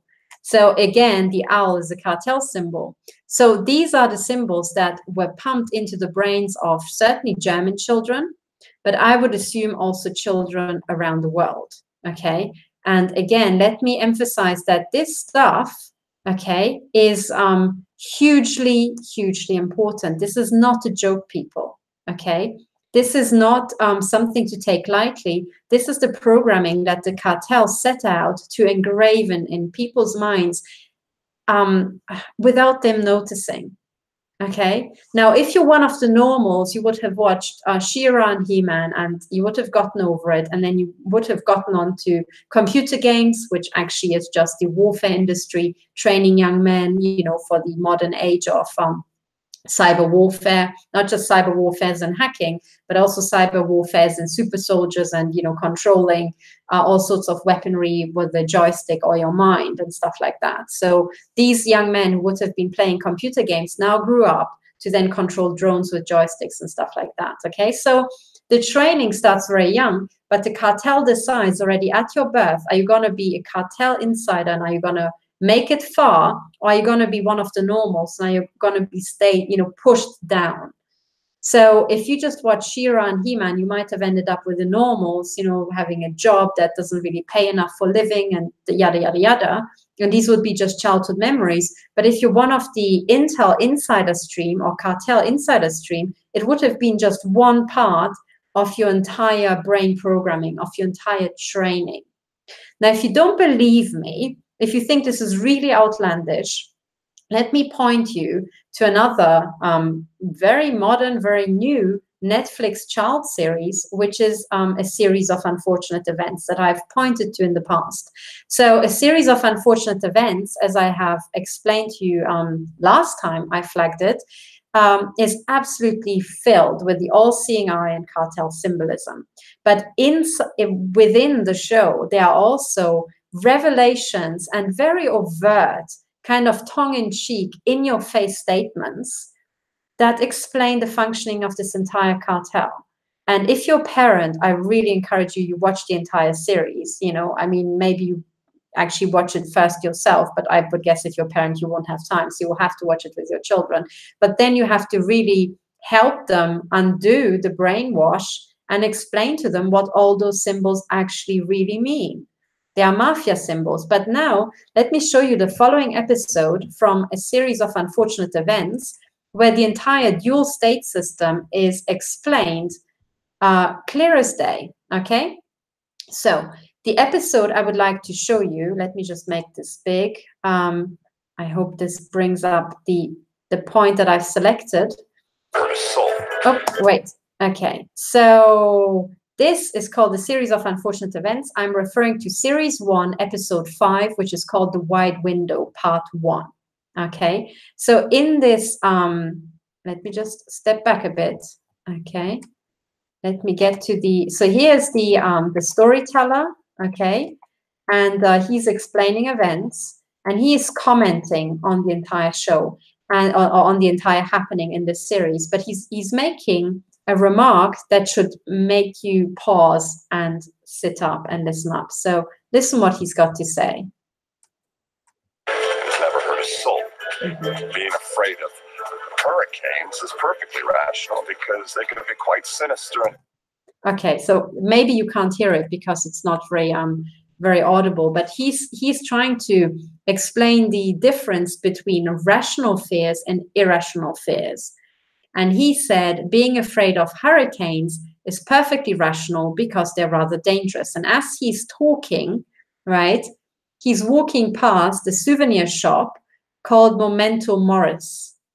Now, of course, this means, sorry, it's called Memento Morris, okay?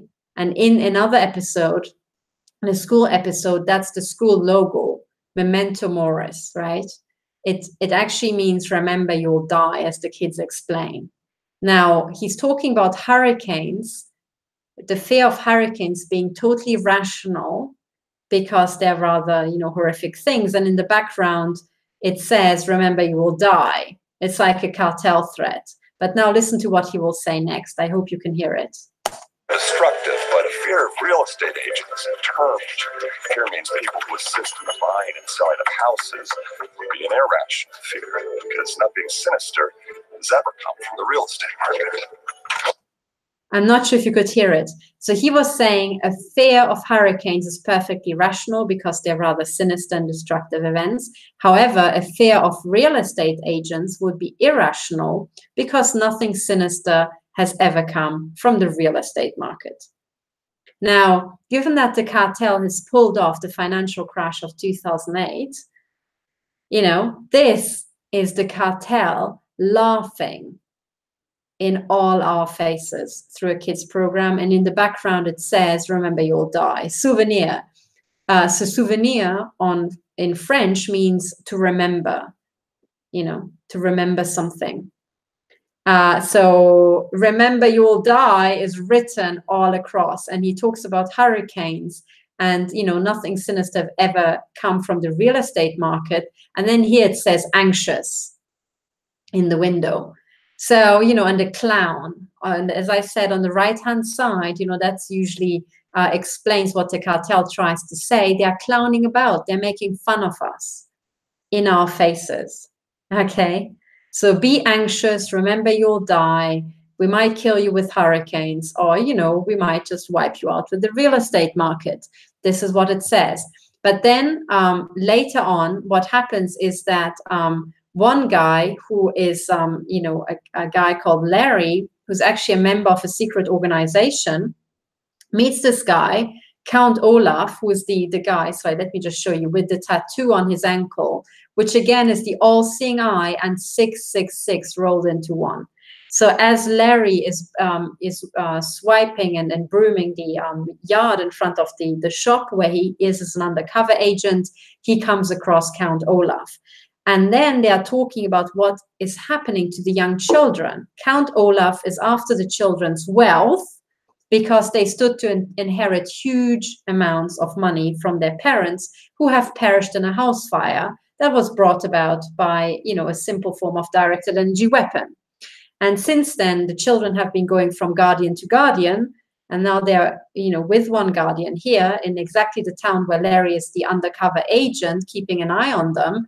And now the criminal Count Olaf turns up, all-seeing eye, 666. But what's insidious, even though the baddie is wearing this on his ankle, the actual entire story is that this symbol was a good secret organization that just got hijacked by this criminal. This is the entire storyline of this kids' TV program. Now, this is insidious because any secret organization, by definition, will end up in deep capture. It will end up as a criminal organization. But this is how the cartel tries to get into the brains of your children and tell them, don't worry, kids, even if it turns out that the all-seeing eye and 666 stood for something bad, those were the baddies who hijacked a good secret organization that was there to protect people, to do good things. Well, nothing could be further from the truth. But yet this is what's being pushed here. However, now listen to what Larry, the waiter, is going to say to Count Olaf. So they meet each other, and look at how Count Olaf keeps his hands steepled. Okay, the steepling of the hands is again an insider, a hand gesture of the Freemasons, of the cartel. The steepling, I guess, would denote the, you know, the top of the pyramid, whatever, you know. Okay, so I can't show you what they say, but it comes to an argument. Okay.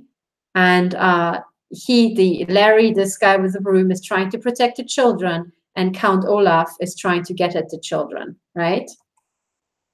And then at some point, they grab the broom, and it comes to an actual argument, okay? And now listen to what Larry has to say, because he's talking about the children and that they seem vulnerable, but they are not. They are protected. And listen carefully to what he says. I really hope you can hear this. The Baudelaires are safe and sound and learning everything they need to know about our secret organization. No, they should have begun their training years ago, but it's not too late. Rats. So what he's saying really fast is that the Baudelaires, as in these children, are safe and sound. Okay, they are safe and sound.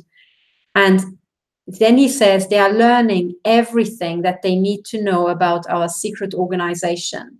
Their training should have begun years ago, but it's never too late. And the story is the parents were in the secret organization and they never taught the children about all the different secret insider symbols. So the children are now finding out for themselves after their parents have died. But the important thing is Larry actually says it right there. Within the cartel insiders, it's normal for the children's training to begin, when they're very, very young. So now that you know what he's saying, let's listen to this again. I hope I can show you the entire few seconds. Are you? The Baudelaires are safe and sound and learning everything they need to know about our secret organization. No, they should have begun their training years ago, but it's not too late. Rats. They're okay. And then on it goes. And then it says they are with the Guardian, who is the, the most powerful person in the secret organization. So the Baudelaires are safe. But what I'm trying to say to you is that the traces and the symbols of this parallel system, okay, of this parallel society that is training their children to become good insiders has been in our face all along. We just never knew how to understand it, how to interpret it. But there it is. They are saying it really openly, And the children, by the way, I didn't show you images of the children, but one is a baby and the other people are in the very early school ages. So they look like they're about 8 or 9 years old. Okay. And when you watch this, series for yourself, I really encourage you, you will find out how young these people are. And there's Larry saying the induction of the children into the secret organization should have begun years ago. Now, how young do you think the children are when they first begin to be trained by the cartel? If you know about Monarch programming and MK Ultra, you know that the first time they really try to traumatize children might already be in the womb. So as the babies, as a woman would be a cartel woman or a victim of the intelligence agencies would be pregnant, they would, for example, be shooting electromagnetic pulses into her uterus, trying to shock and traumatize the baby. And this is not a theoretical concept. This is what Melanie and I published in the German version of Techno Crime Fighters. When she was pregnant with her baby, they kept shooting into her stomach. And at some point, we even had a fright that we published because the baby stopped moving. So fetuses typically do that when there's a massive shock. The fetus kind of like goes silent for 24 hours so that, it's not trying to draw attention to itself because, the mother might be fighting for her life. So there's no input, distracting input from the child. The child just freezes. And it's this kind of like the first beginning of the freeze, flight or fight reflex that's developing in children. But fetuses typically freeze, so they stop kicking around. And then as a mother, you will not feel them kick around for a day. It's very shocking to mothers and very traumatic in itself, but it also implies that the child has been traumatized, right? And the cartel will actively try to do that, to keep, traumatizing children and develop their brains like that. And this is what this crime cartel does. Now, when a child is born, they'll typically also traumatize it immediately after birth, by various means. But then they will also, I think the child has to be less than 4, for this entire mind-splitting programming to kick off, right? And then they would get one set of extreme traumatization where they're, for example, locked in cages for 10 days. And I've heard this is done at, hospitals, for example, hospital basements, but other places as well, like churches and, wherever you can stick children in cages, and various bases and military bases and so on, and basements. So that's done. And then when the child is through that trauma where they might not eat, they might not know where their parents are. They might either witness a pet being killed, or they would think they would be killed. Maybe another child is killed in front of them, and so on and so on. We're talking extreme trauma here. They're put through that, and then they are, typically their little brain will try to protect the brain from that. They would compartmentalize it away. They would be put back with the parents on purpose, and the cartel parents would pretend like nothing happened, you know, not allow the child to actually cope and actually process the trauma, because they're trying to create this compartmentalization in the brain. And then they have to have, I think, refreshers of this entire trauma when they're 6 and 8. And, you know, who knows, some head of Intel would know the traumatization schedule for this sort of shit. But that's what's being done for cartel insiders. And cartel insiders would be everything, including not just Intel agents and people who become heads of the police or high up in the military. It also includes people who become, you know, heads of the judiciary, Hollywood actors, Hollywood directors, any, you know, media personnel, journalists, anybody who would be placed somewhere in the control arm of the cartel.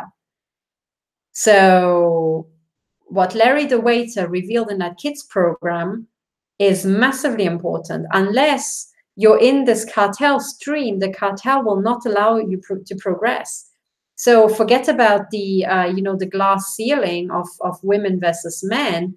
This is a cartel ceiling. That's not just one glass ceiling. It's an entire glass edifice, and you ain't getting in, you know?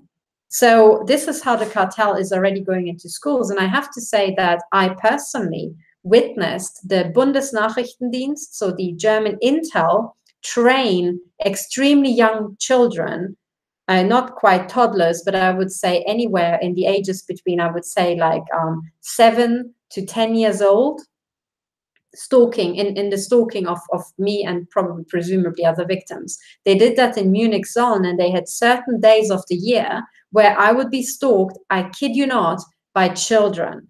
And they would be accompanied by senior handlers in their 30s to 40s, you know, and some very few young people in their early 20s who were there to kind of help with the children.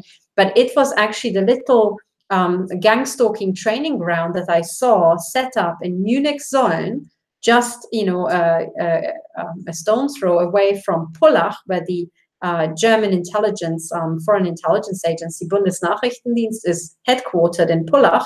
So Munich zone, that's where they did their entire kiddie training program. So several times per year, I watched how, you know, young people were trained in their late teens and early 20s, and they had a little gang stalker training ground that ironically was going right past my flat. So I was on the rooftop terrace of my flat looking down, and there were 2 Italians speaking to each other for literally ages. And they would be there for 4 hours, and I would see young people walk around with just mobile phones. I presumably had to work out who, you know, who was Intel and who wasn't. I heck knows. But anyway, you can imagine I had a little parkour course, and every, you know, 5 to 10 minutes, another clueless young person would come by with a mobile phone, looking kind of around, really, you know, weird. And then these 2 Italians would be speaking, and then the same 2 Italians would appear. So a few months later, exactly at the same position, talking. And there's a hilarious scene when I went for a bike ride, and I had to have like an action cam on my helmet, because by that time the BND was trying to kill me regularly on my bike rides.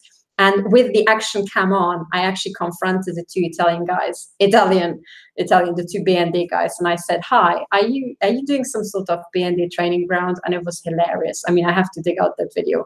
It was absolutely hilarious. But the kind of like panicked cartel hand signs and body language signs they were kind of sending off to the flats, surveillance flats around. And, you know, and one guy said in a really loud, panicked voice, he kind of like touched the bonnet of his car, which must have been like a recognition or panic symbol, you know, to pick up from other flats.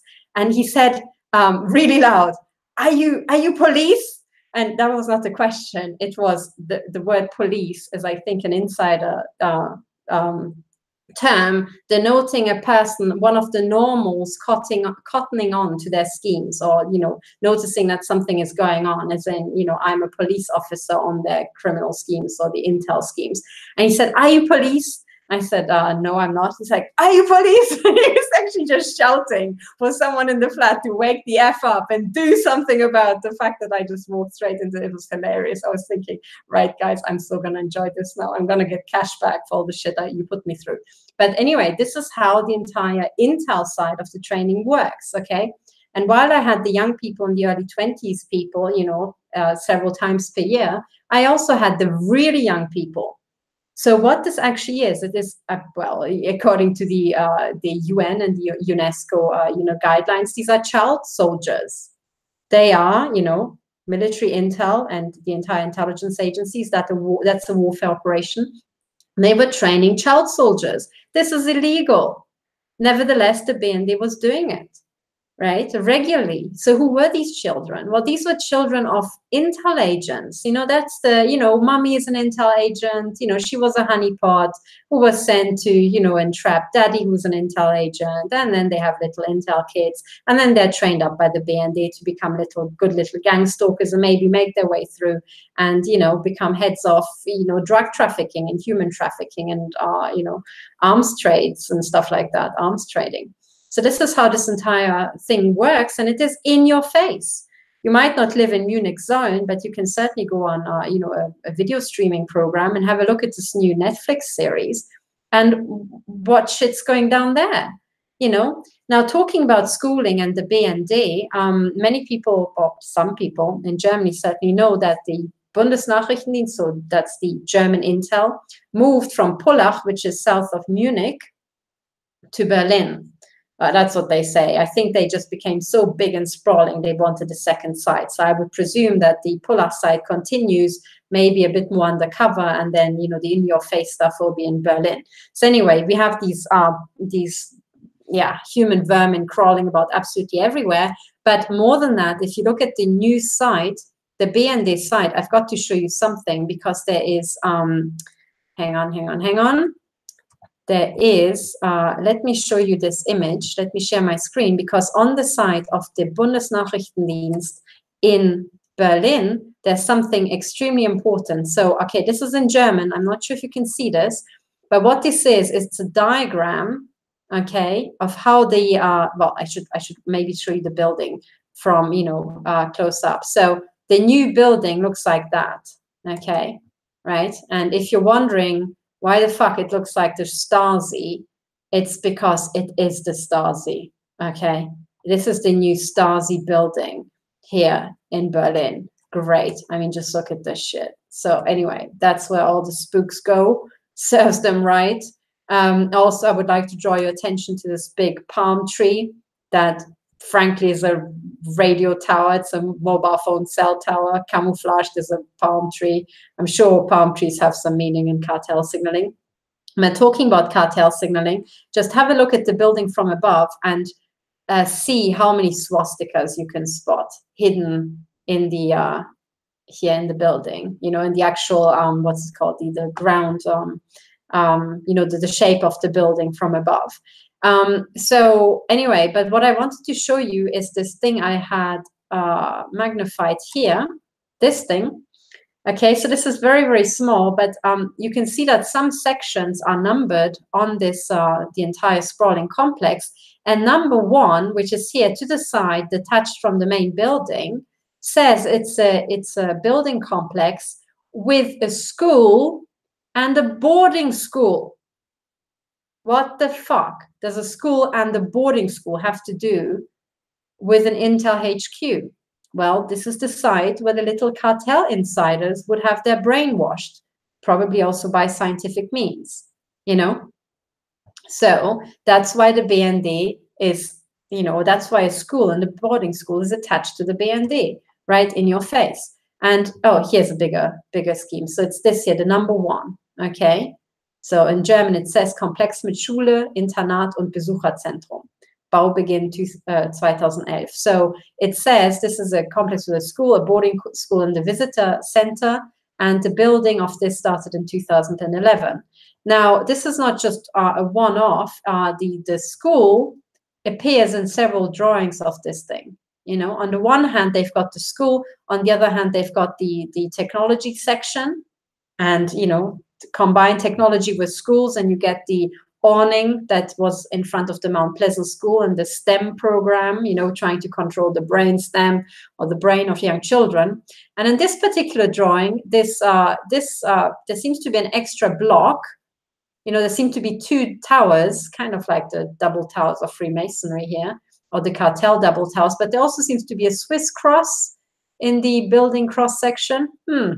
Anyway, But anyway, the other thing that you will notice is that also part of this block, which has the school and the boarding school, is now a section that has commercial space. So companies can move in and they are directly attached to the school. What if these are the modern, technology companies, and they can try their wares on the little cartel children who would be, brain chipped and hooked up to synthetic telepathy, would be turned into little super soldiers, and the companies with the newest gadgets might just, kit out the little kiddies as they're growing up. I mean, really, if you're sending your kid to this school, you have to prepare yourself for the fact that your kid's brain is chipped to shits, and the schoolrooms will probably have these chip readers built into the walls, or would use the school Wi-Fi, to interface with the chips. So, that is the reality that modern day intelligence agencies seem to incorporate schools, right? Now, this is extremely extreme, but the idea is not new. And the next thing I would like to share with you is the YouTube channel of Sean Ross. And I've just, when I typed his name, so his name is written S-E-A-N, and then his surname is written H-R-O-S-S up here. When I typed his name, I just discovered a new channel, which ironically has the title Central Intelligence Agency, CIA, with the Intel inside, IBM type of, chip up there. But his videos are absolutely excellent, and he has been on the trail of the cartel for a very long time. And, what I learned from the cartel, about the cartel in the beginning, I learned from him. So he's talking about these, Templar crosses everywhere and so on. So he is a proper historian and he knows it inside out. But I would like to draw your attention to his channel. He has got 3. He has got this one. Then he's got this one here spelled G-I-U-R-E-H. And then the third one is this one here with the dog. And that's spelled C-H-A-T-Z-E-F-R-A-T-Z. So he has an excellent documentary here that he made called Octagon, the Empire of Darkness, which I recommend you all watch. But regarding schools, he also has, I think even in 3 languages, German, English, and French, he is talking about an elite school where the cartel insiders send their children. And I think he's talking about, for example, here, the elite national, the elite nationale aristocratique à Strasbourg. So he's talking about an elite school for the aristocracy, for the pharaonic aristocracy, right? Those with the Ra ending in their pharaonic names. They would be sent to a special school, Templar school, where these insiders would teach their children how to rule the rest of us. And this is, France has this, what's it called actually? I think it's here, École Nationale d'Administration. It's a national school / university for administration. So, and the administrative apparatus is what rules our world, right? That's the judiciary, that's the government system. And the little cartel insiders, the little kiddies, would go to these places and find out all the tricks, how to do propaganda, how to brainwash us normals, how to really keep us under lid, and how to hold on to this covert, what Sean Ross calls pharaonic rule, because he points out that the bloodlines go back all the way to the pharaohs, okay? So this is the little elite school in France, right? I also showed you the little elite school for Intel in Germany. Now the question is, where, for example, is the elite school? Oh, by the way, I think somewhere, the reason why I showed you his 3 channels is because I meant to bring up another video he did, I think, about an elite school in Switzerland, where I think also the North Korean leader was sent as a school student. What coincidence, right? And where other people went to school in Switzerland. So the elite has a school in Switzerland as well, but I couldn't find on the quick today the video. So therefore, I encourage you to go through all his 3 channels and watch as many videos as you can and find this video about the elite school in Switzerland, okay? But now the question is, if there's elite schools in France and Germany and Switzerland, where are they, for example, in the UK? You know, the little British cartel insiders, where would they go to get their dose of brainwash? Well, they would go, for example, I would like to put you to the Dragon School in Oxford. The Dragon School. So for anybody who's been to Oxford, the Dragon School means something. It's a very prominent school. They send a lot of people to Oxford. But otherwise, it's a boarding school. It's a these days, co-educational boarding and day school in Oxford, okay? And look at this. It offers an outstanding educational experience for boys and girls from 4 to 13. 4? You would send children to school at 4. I mean, most places send their kids to school at 6 or something, you know? Where's it? This was Google pulling out the little description here. I think if you go to about the school, you'll find this, right? But then also look at the logo of the school here, the dragon logo. I mean, this looks identical to the dragon, the boundary dragon of the City of London, right? Even with the pointed triangular tail. You know, the boundary dragons of the City of London. I can show you an image in a moment. But it has more than that. It has the O, looks like a sun. So the dragon is worshipping the sun. And the motto is arduus ad solem. When you look up what that means, right? I think it's here. Sorry, let me go back. Arduus ad solem is a motto in English, striving towards the sun. Okay, so you've got the Dragon School kiddies being, you know, trained up by the City of London, Vatican front, right? To be striving towards the sun worship, you know, the Jesuits, early day schools, right? The sun is a prominent symbol in the Jesuit logo. Right, the sun worship. But then this motto, arduus ad solem, striving towards the sun, also happens to be the motto of the Victoria University of Manchester, which is these days just called the University of Manchester. Okay, and if you look at their logo in turn, look, you've got the snake there, the sun, right? And then you've got, again, a little lion with the tail. It's very small, you can't see, but the tail is, again, on fire. And if I'm not mistaken, it also has traditionally a satanic tongue that it points, you know, like a long lizard-like tongue that it sticks out.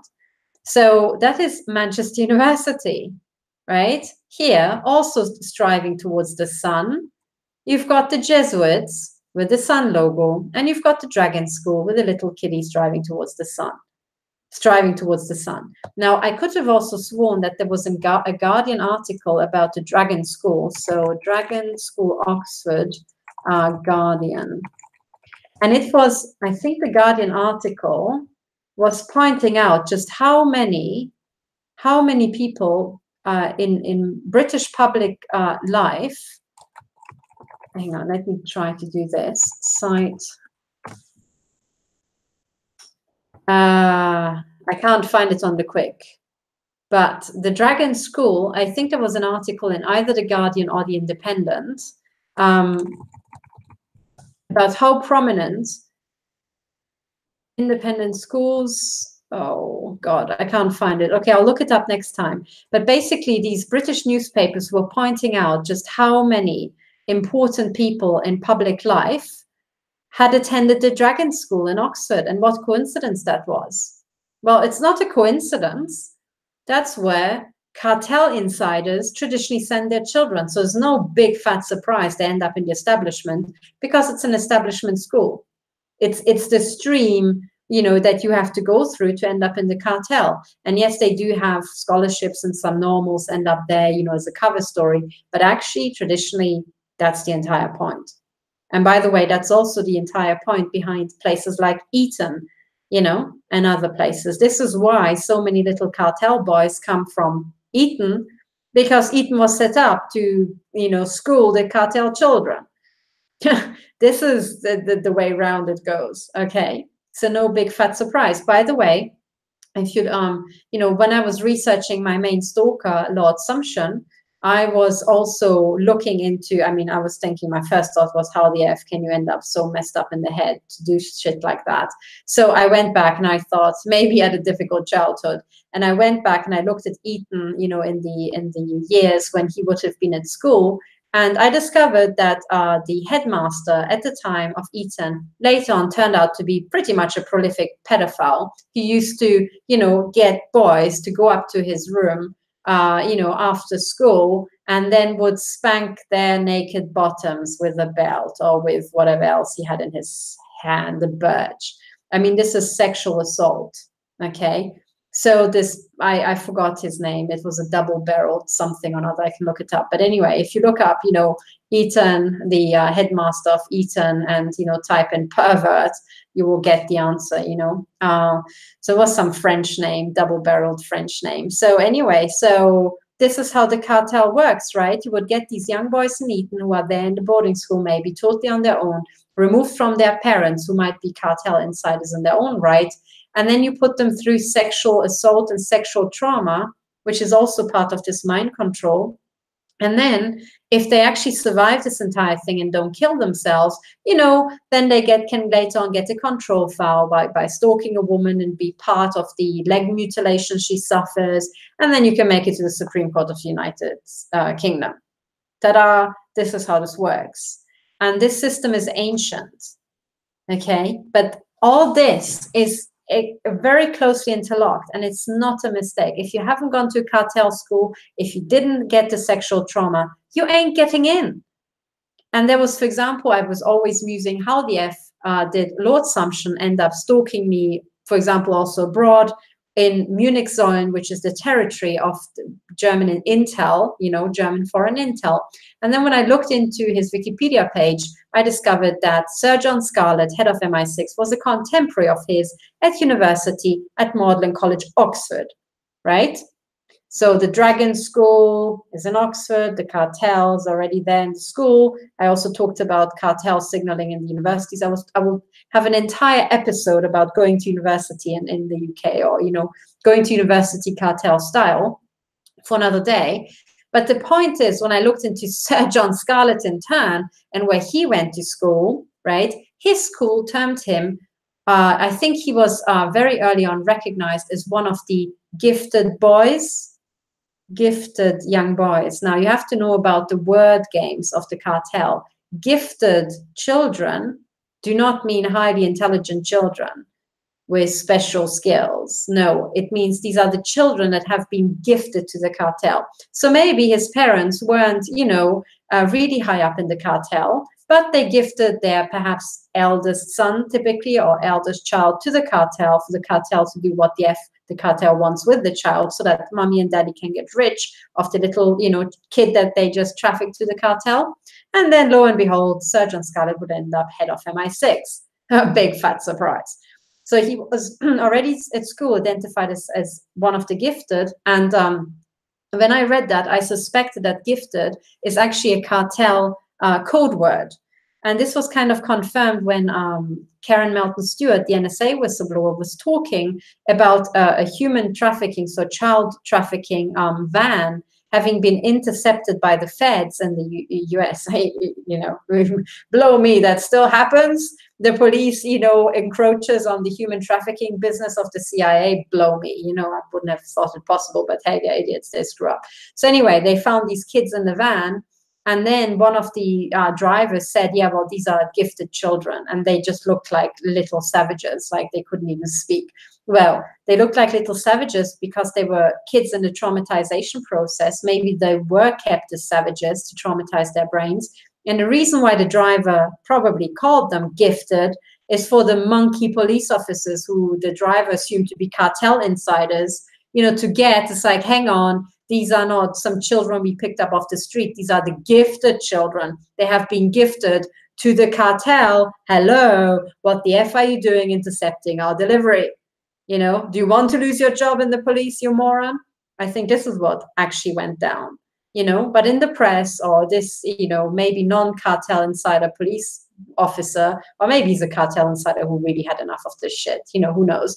I leaked it to the press, and, you know, this is how I heard about it and how Karen reported it. The gifted children. Well, you know, a gift, okay? Double speak in the cartel. The children are gifted, especially the eldest child. So if you are target and you are the eldest child and you're in this horrific targeting program, you know, maybe either your parents gifted you, or else the mafia took it from your parents without your parents knowing. Because that also happens, you know, because the eldest child is meant to carry on the family and the, you know, everything that the parents worked for. So if the mafia wants to asset strip your family, they would just, you know, knock down the eldest child to really knock the entire family sideways. Okay, but this stuff is hugely important. Sorry, I'm looking over to my notes because I had so much to go through. So gifted children, okay. Now, another piece of evidence that I would like to point you to, which very much kind of, you know, goes into the same direction is, for example, the movie that came out in 2001 called Spy Kids. Okay, here again, you see the all-seeing eye on the right-hand side, you know, an image with just one eye.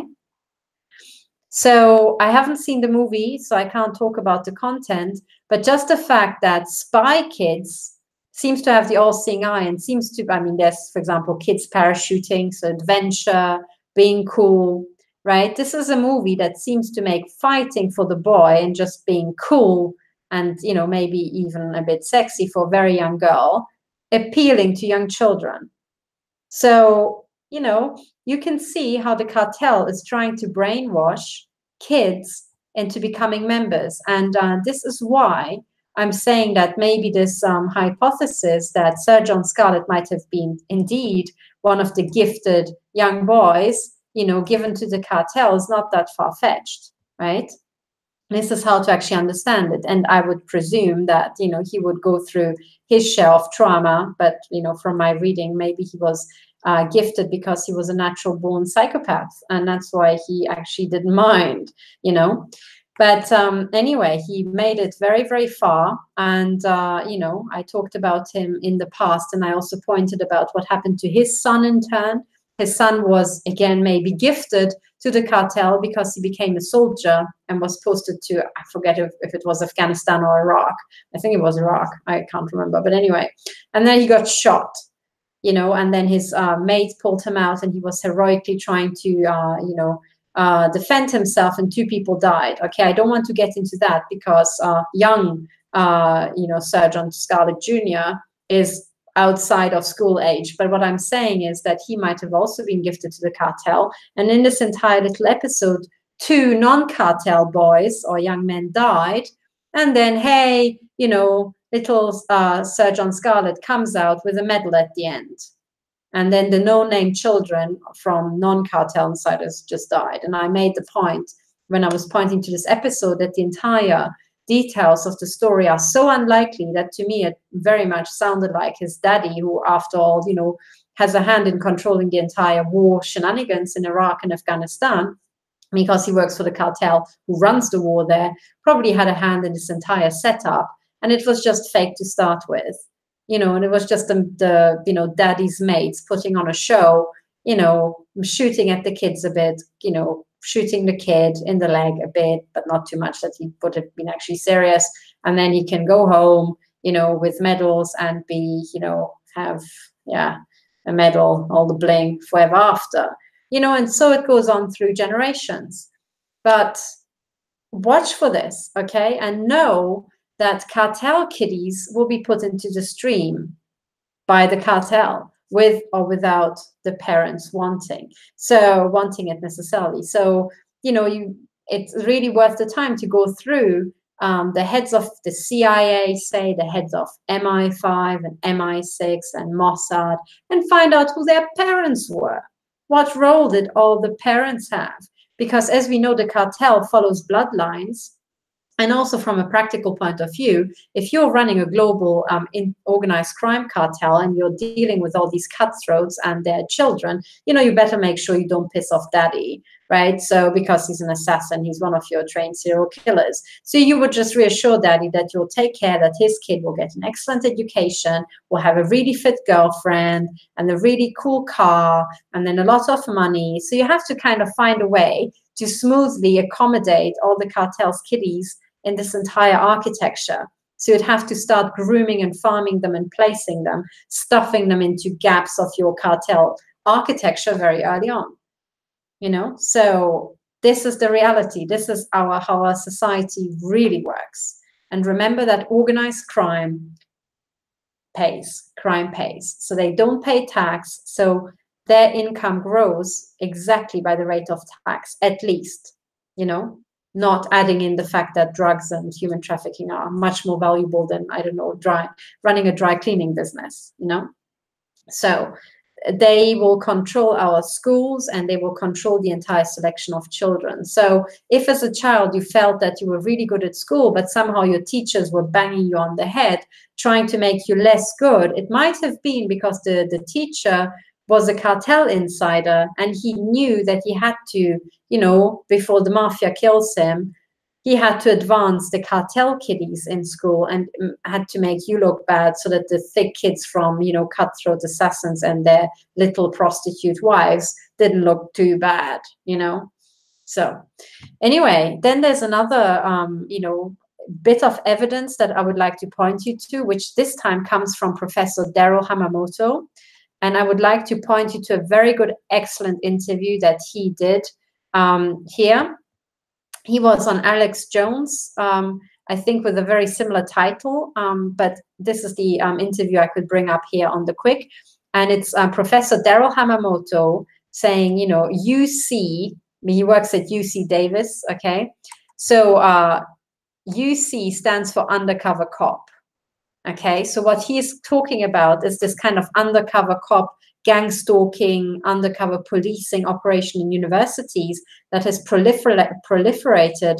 He talks about the targeting of university professors like him who are uncovering the operations of the cartel.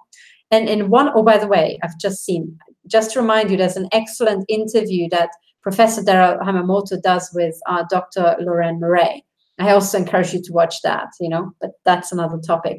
But here, Professor Hamamoto also talks about the literature that children get to read, okay? So the cartel doesn't just use films, it also uses child literature, kids' literature.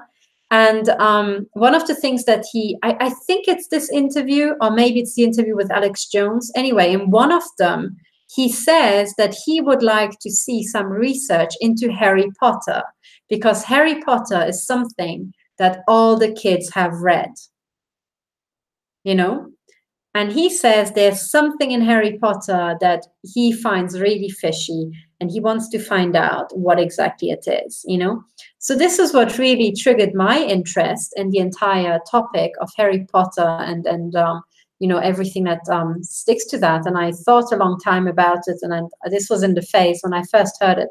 I didn't know very much about cartel signaling, so I couldn't answer the question immediately what it was about Harry Potter that might have been so interesting for the cartel, and understand the reason why Professor Hamamoto and I immediately knew that it's something to do with this big globalist takeover crime cartel thing, is because Harry Potter was pushed on all channels. There was the book series, there was immediately the, you know, high profile film series. So again, Hollywood got involved and, you know, big advertising campaigns globally. So this is in a big, massive interest of the globalist crime cartel to push Harry Potter. Now, the question is why? Because if you read the books, and I read the first, I think 2 or something, you know, they are fun.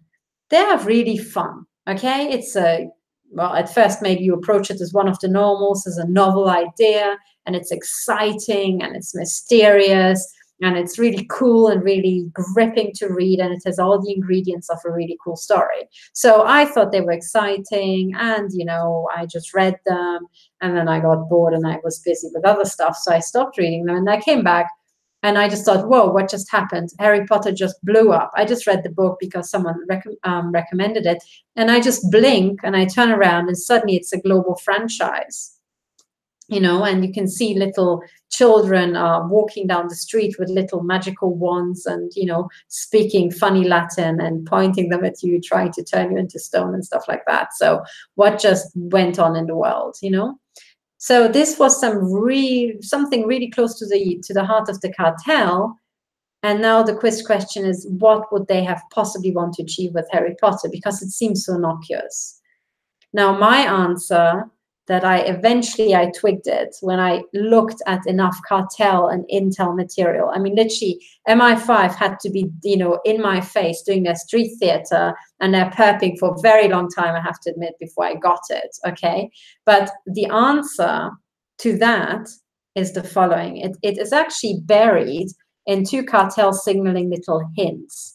Number one is buried in the music video that I showed last time that got my video taken off by YouTube. So I'm not going to show you even like a second. I'm just going to show you the still image from the last episode. And maybe you didn't even got to watch that far because it was already banned because you got to the stage.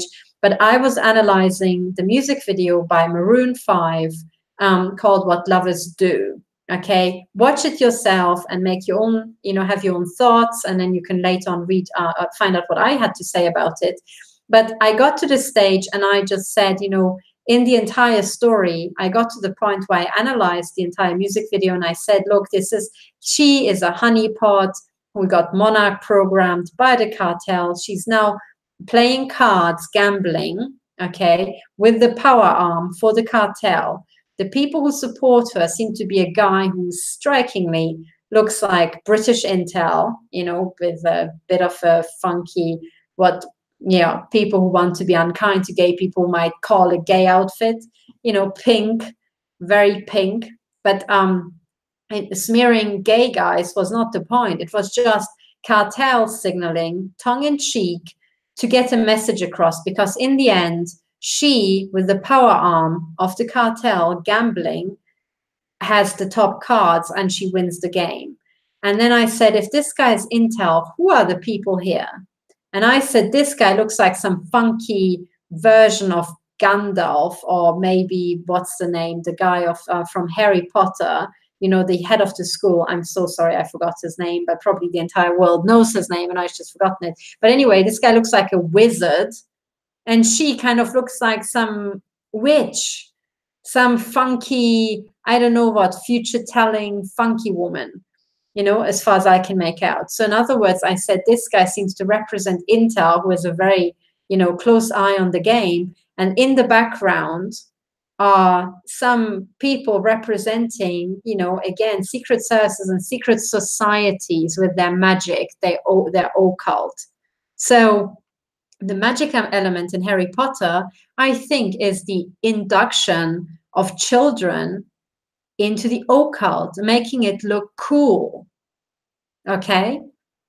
This is what it's all about. It's about witches and wizards and the magical, you know, supreme powers that these people have over the normals, the muggles. Okay? So in cartel talk, we are the muggles, the normals, and you know, the cartel kiddies are the really cool kids, to understand. And that's why it was a global franchise, because now globally there are so many cartel children. I mean, it's not just humans in general proliferating on planet Earth, it's also cartel kiddies, you know, and then they would interbreed with other cartel children to hold on to the mafia structure and keep insiders among insiders and so on, you know. And it would go on and on and on. So at some point, you have planet Earth with cartel insiders in China, in India, in Britain, in the United States, in Germany. And you somehow have to program these kids in a way that they start to share a language and start to consider the same sort of things cool. And kids' movies are the perfect thing. So I think this is why Harry Potter was pushed. I'm not sure if J.K. Rowling, the author herself, is a cartel member. She might be. I'm not sure if she went maybe to the dragon school. I can't remember. Maybe look it up. She might have done. I kind of seem to remember it from the Guardian or Independent article, but maybe my memory tricks me. Doesn't matter, but certainly what she wrote was exactly what the cartel needed at this point in time. And ta-da, you have this sort of global, event. So much about Harry Potter, but then Harry Potter has some other really interesting features, which is that when they made the film, it was filmed at a very, very special place. It was filmed at Christ Church College, Oxford, at the University of Oxford. And if you have watched the Harry Potter movies, you will recognize maybe this image here, which is the dining hall of the wizard school, Hogwarts. Hogwarts, the school of wizardry, where Harry Potter is then sent to learn how to do magic. Okay, and that was filmed at Christ Church. Now, this is, again, Christ Church, okay, Vatican, perhaps, Vatican connection. It's not too far away from the, the ground of the Vatican insider cartel. And if you look at images of Christ Church, one of the things that you will see very prominently in their main quad is a symbol of the all-seeing eye. Here, right here in their main quad. It's the Mafia College. I mean, I'm sorry, I didn't go to Christ Church. I went to Hartford, which is the one with the Bridge of Sighs, as they call it. So maybe people from Christchurch say I've got a chip on my shoulder, but I would say if I've got a chip on my shoulder, you guys have got the all-seeing eye right in your front quad, my friends. The Mafia symbol right there. So again, the Harry Potter franchise, right, was trying to portray this as being really cool. So you can see why people in Britain, young kids who would have read the Harry Potter books and would have learned everything about Harry Potter, would have found out that actually the real Hogwarts was at Christ Church, would then apply to Christ Church when they went to university and would try to get in, and then they would again be following the Mafia stream that the Mafia, the organized crime cartel, had set up over centuries to train up their own little insiders.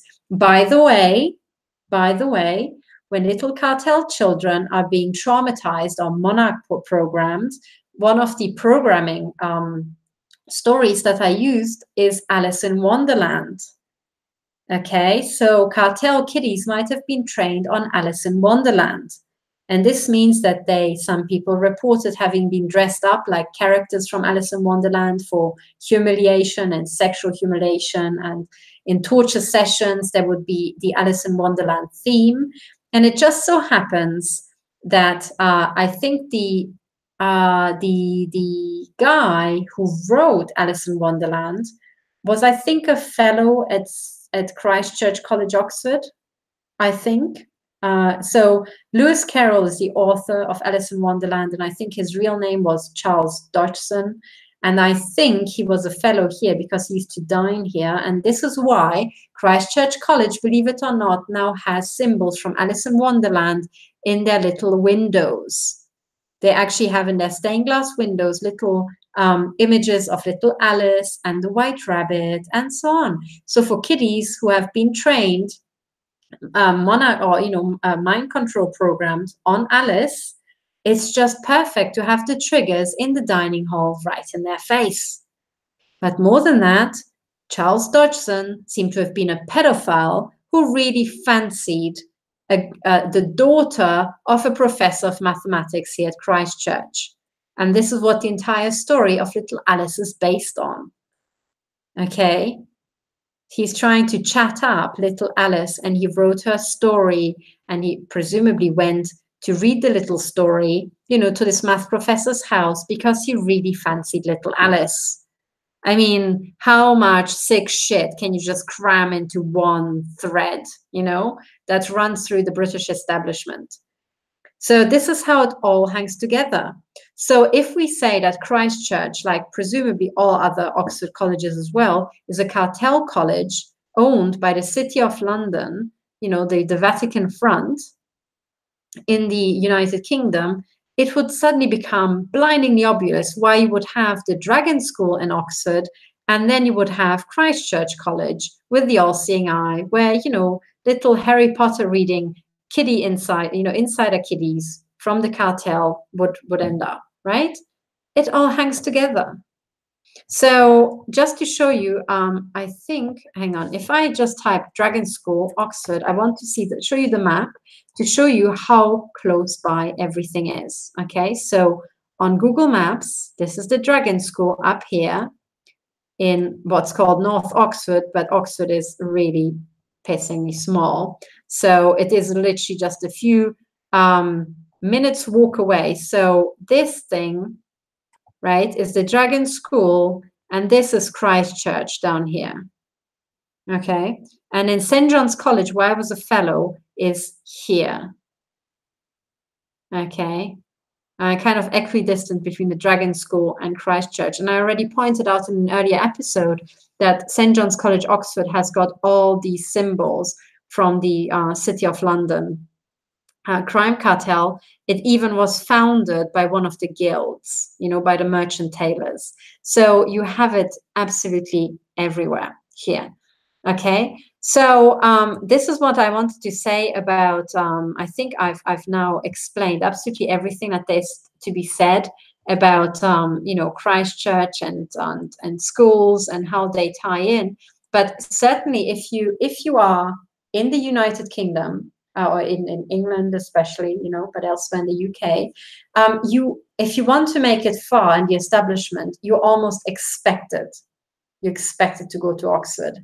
And you might, in the olden days, might have been expected to go to Eton or Harrow or a similar place. Maybe the Winchester, I think the Winchester School is one of the other ones, and so on. So you can see that there are certain schools selected, and then magically the kids who go there would get into Oxford, even though maybe some of them were really thick and the only thing that they were good at was rowing, right? And if they would do rowing, they would do rowing on the Isis. That's the name of the River Thames when it snakes its way through Oxford. Isn't it funny that it's called Isis, like the goddess Isis? And like the ISIS that seems to be run by MI6, and maybe like people like the head of MI6, Sir John Scarlett, who would have gone to Magdalen College, Oxford, together with Lord Jonathan Sumption, the Supreme Court judge who stalked me.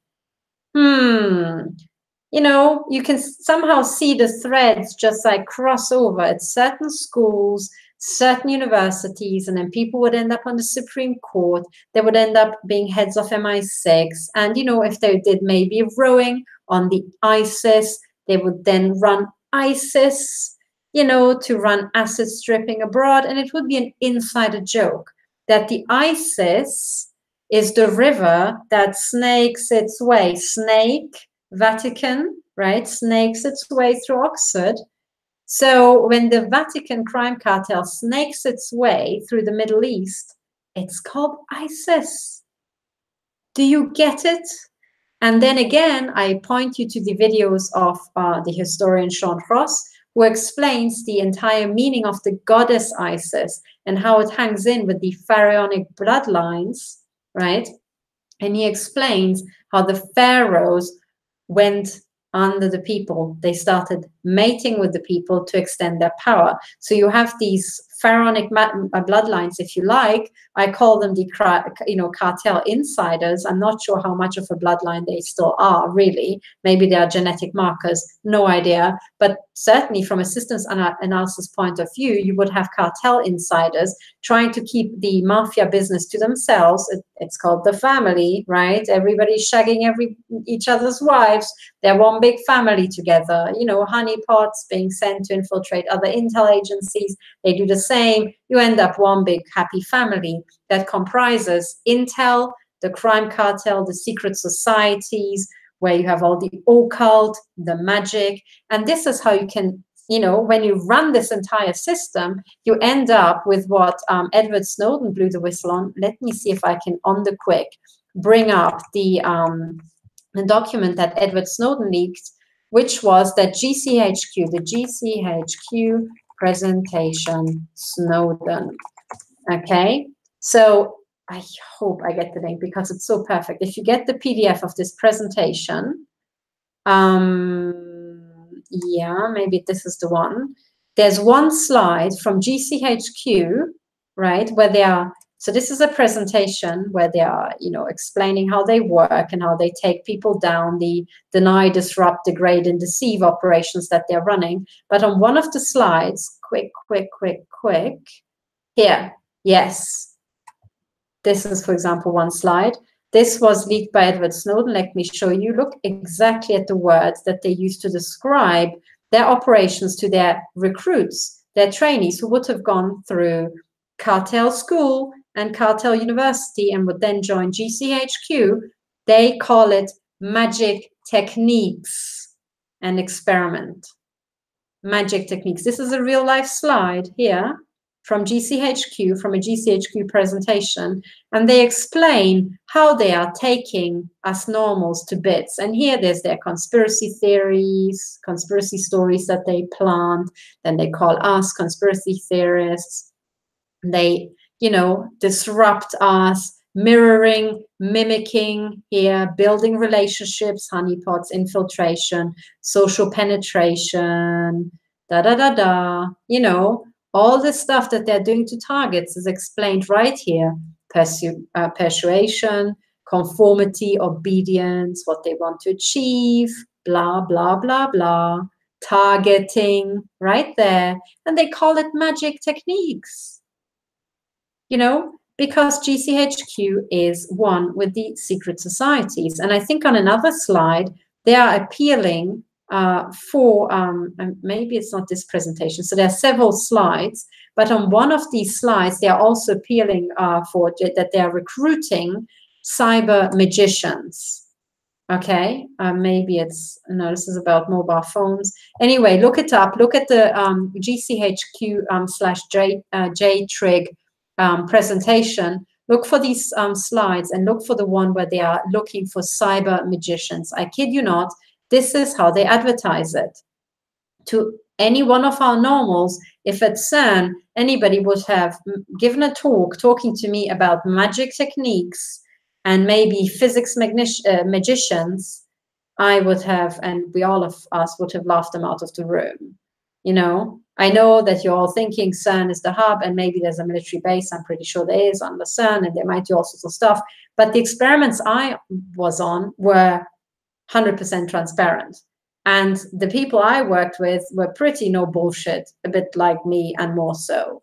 So no one would have approached us talking about the occult and magic and magicians and magic techniques, you know, or we would have shown them the door. And then there's this parallel organization, also very technical, like CERN, doing strikingly similar data analysis. And these guys, who surely have their own share of autists and techies who really could do without this sort of shit, give a presentation about magicians. What? You know, what's the difference? Well, the difference is that the normals who get a really shit pay and get exploited and then chipped and get, you know, nearly the experiments conducted on them, like me, go to CERN and work really hard for shit all pay and, you know, a crappy office. And then people who earn the big bucks because they're cartel kiddies go to GCHQ. Do you see? And all the kids who were maybe brilliant were naturally born brilliant, like Gareth Williams, who worked at GCHQ and then was loaned to MI6, ends up dead as soon as he's loaned to MI6. Huh. Well, because he wasn't a cartel kid, clearly. He was one of the normals. And these people shredded him. Right? And if you understand how the cartel works, it's not a surprise. So kids, if your daddy isn't a high-up Freemason, wasn't in Intel, don't join Intel, or they will kill you off at the first opportunity. You're not one of theirs. In fact, by now, considering what has happened to me, don't even go to Oxford or Cambridge. Go somewhere else. I also don't go to University of Manchester with all the sun worship in their motto. You know, I don't know, go somewhere where it's so uncool that no kids would ever go, because frankly, at university, the only thing is you need is a library. But This was not a joke. And the late Dr. Paul Marco, who started the Techno Crime Fighters Forum, he said about places like Harvard and Oxford, he said, well, you know, there are two types of people, those who belong there and the normals who don't belong there. And they have got two separate tiers. So by now, I assume that the people who went to Oxford, who were cartel insiders, maybe they were also already, when I was at university and I had, you know, the head chips noticeably activated on me or implanted in me, the people who would have run the experiments on me would have been university students, my age, maybe at my college or certainly at the University of Oxford, being trained up on how to run mind control on the normals like me, being trained on how to spy on my sex life and my private life at Oxford, and being trained up on how to sell the footage for the human trafficking market. You know, so this is how it came about that I got into Oxford, because I worked really hard. I was not a British establishment cartel insider. I'm not as brilliant as Gareth Williams, but the one thing we had in common is that we both ended up at cartel places where we had no, you know, we didn't belong there. He ended up dead and I ended up almost dead several times. And now I'm chipped and tortured and experimented on.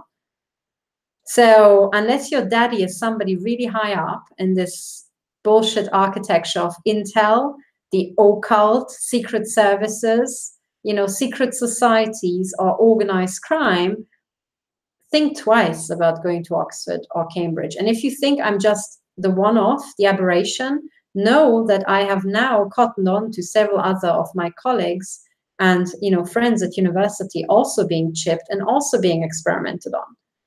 And that's at university. I will talk more about university later. But this stuff starts at school, you know. So this is what I had to say today about all this sort of stuff. I'm sorry. I'm really sorry. I really banged on for a long time again. But, you know, take your time watching this. And I'm just only going to say it once. Most likely, heck knows when I'm going to die. And I wanted to say absolutely everything that is to be said about schools, you know. So now, you know, our society consists of two tiers. These insiders, they have their own schools. They have their own universities. If they're sharing their schools or universities with us, we're not getting the same sort of treatment and we're not being given the same amount of information. If you're not part of the insiders, if you're not part of the predators, you're prey, like me. So you have a choice. If you didn't go to the right school and the right university, or maybe you went to the right university but were already prey, this is now your chance to become a predator, but in the administrative sense.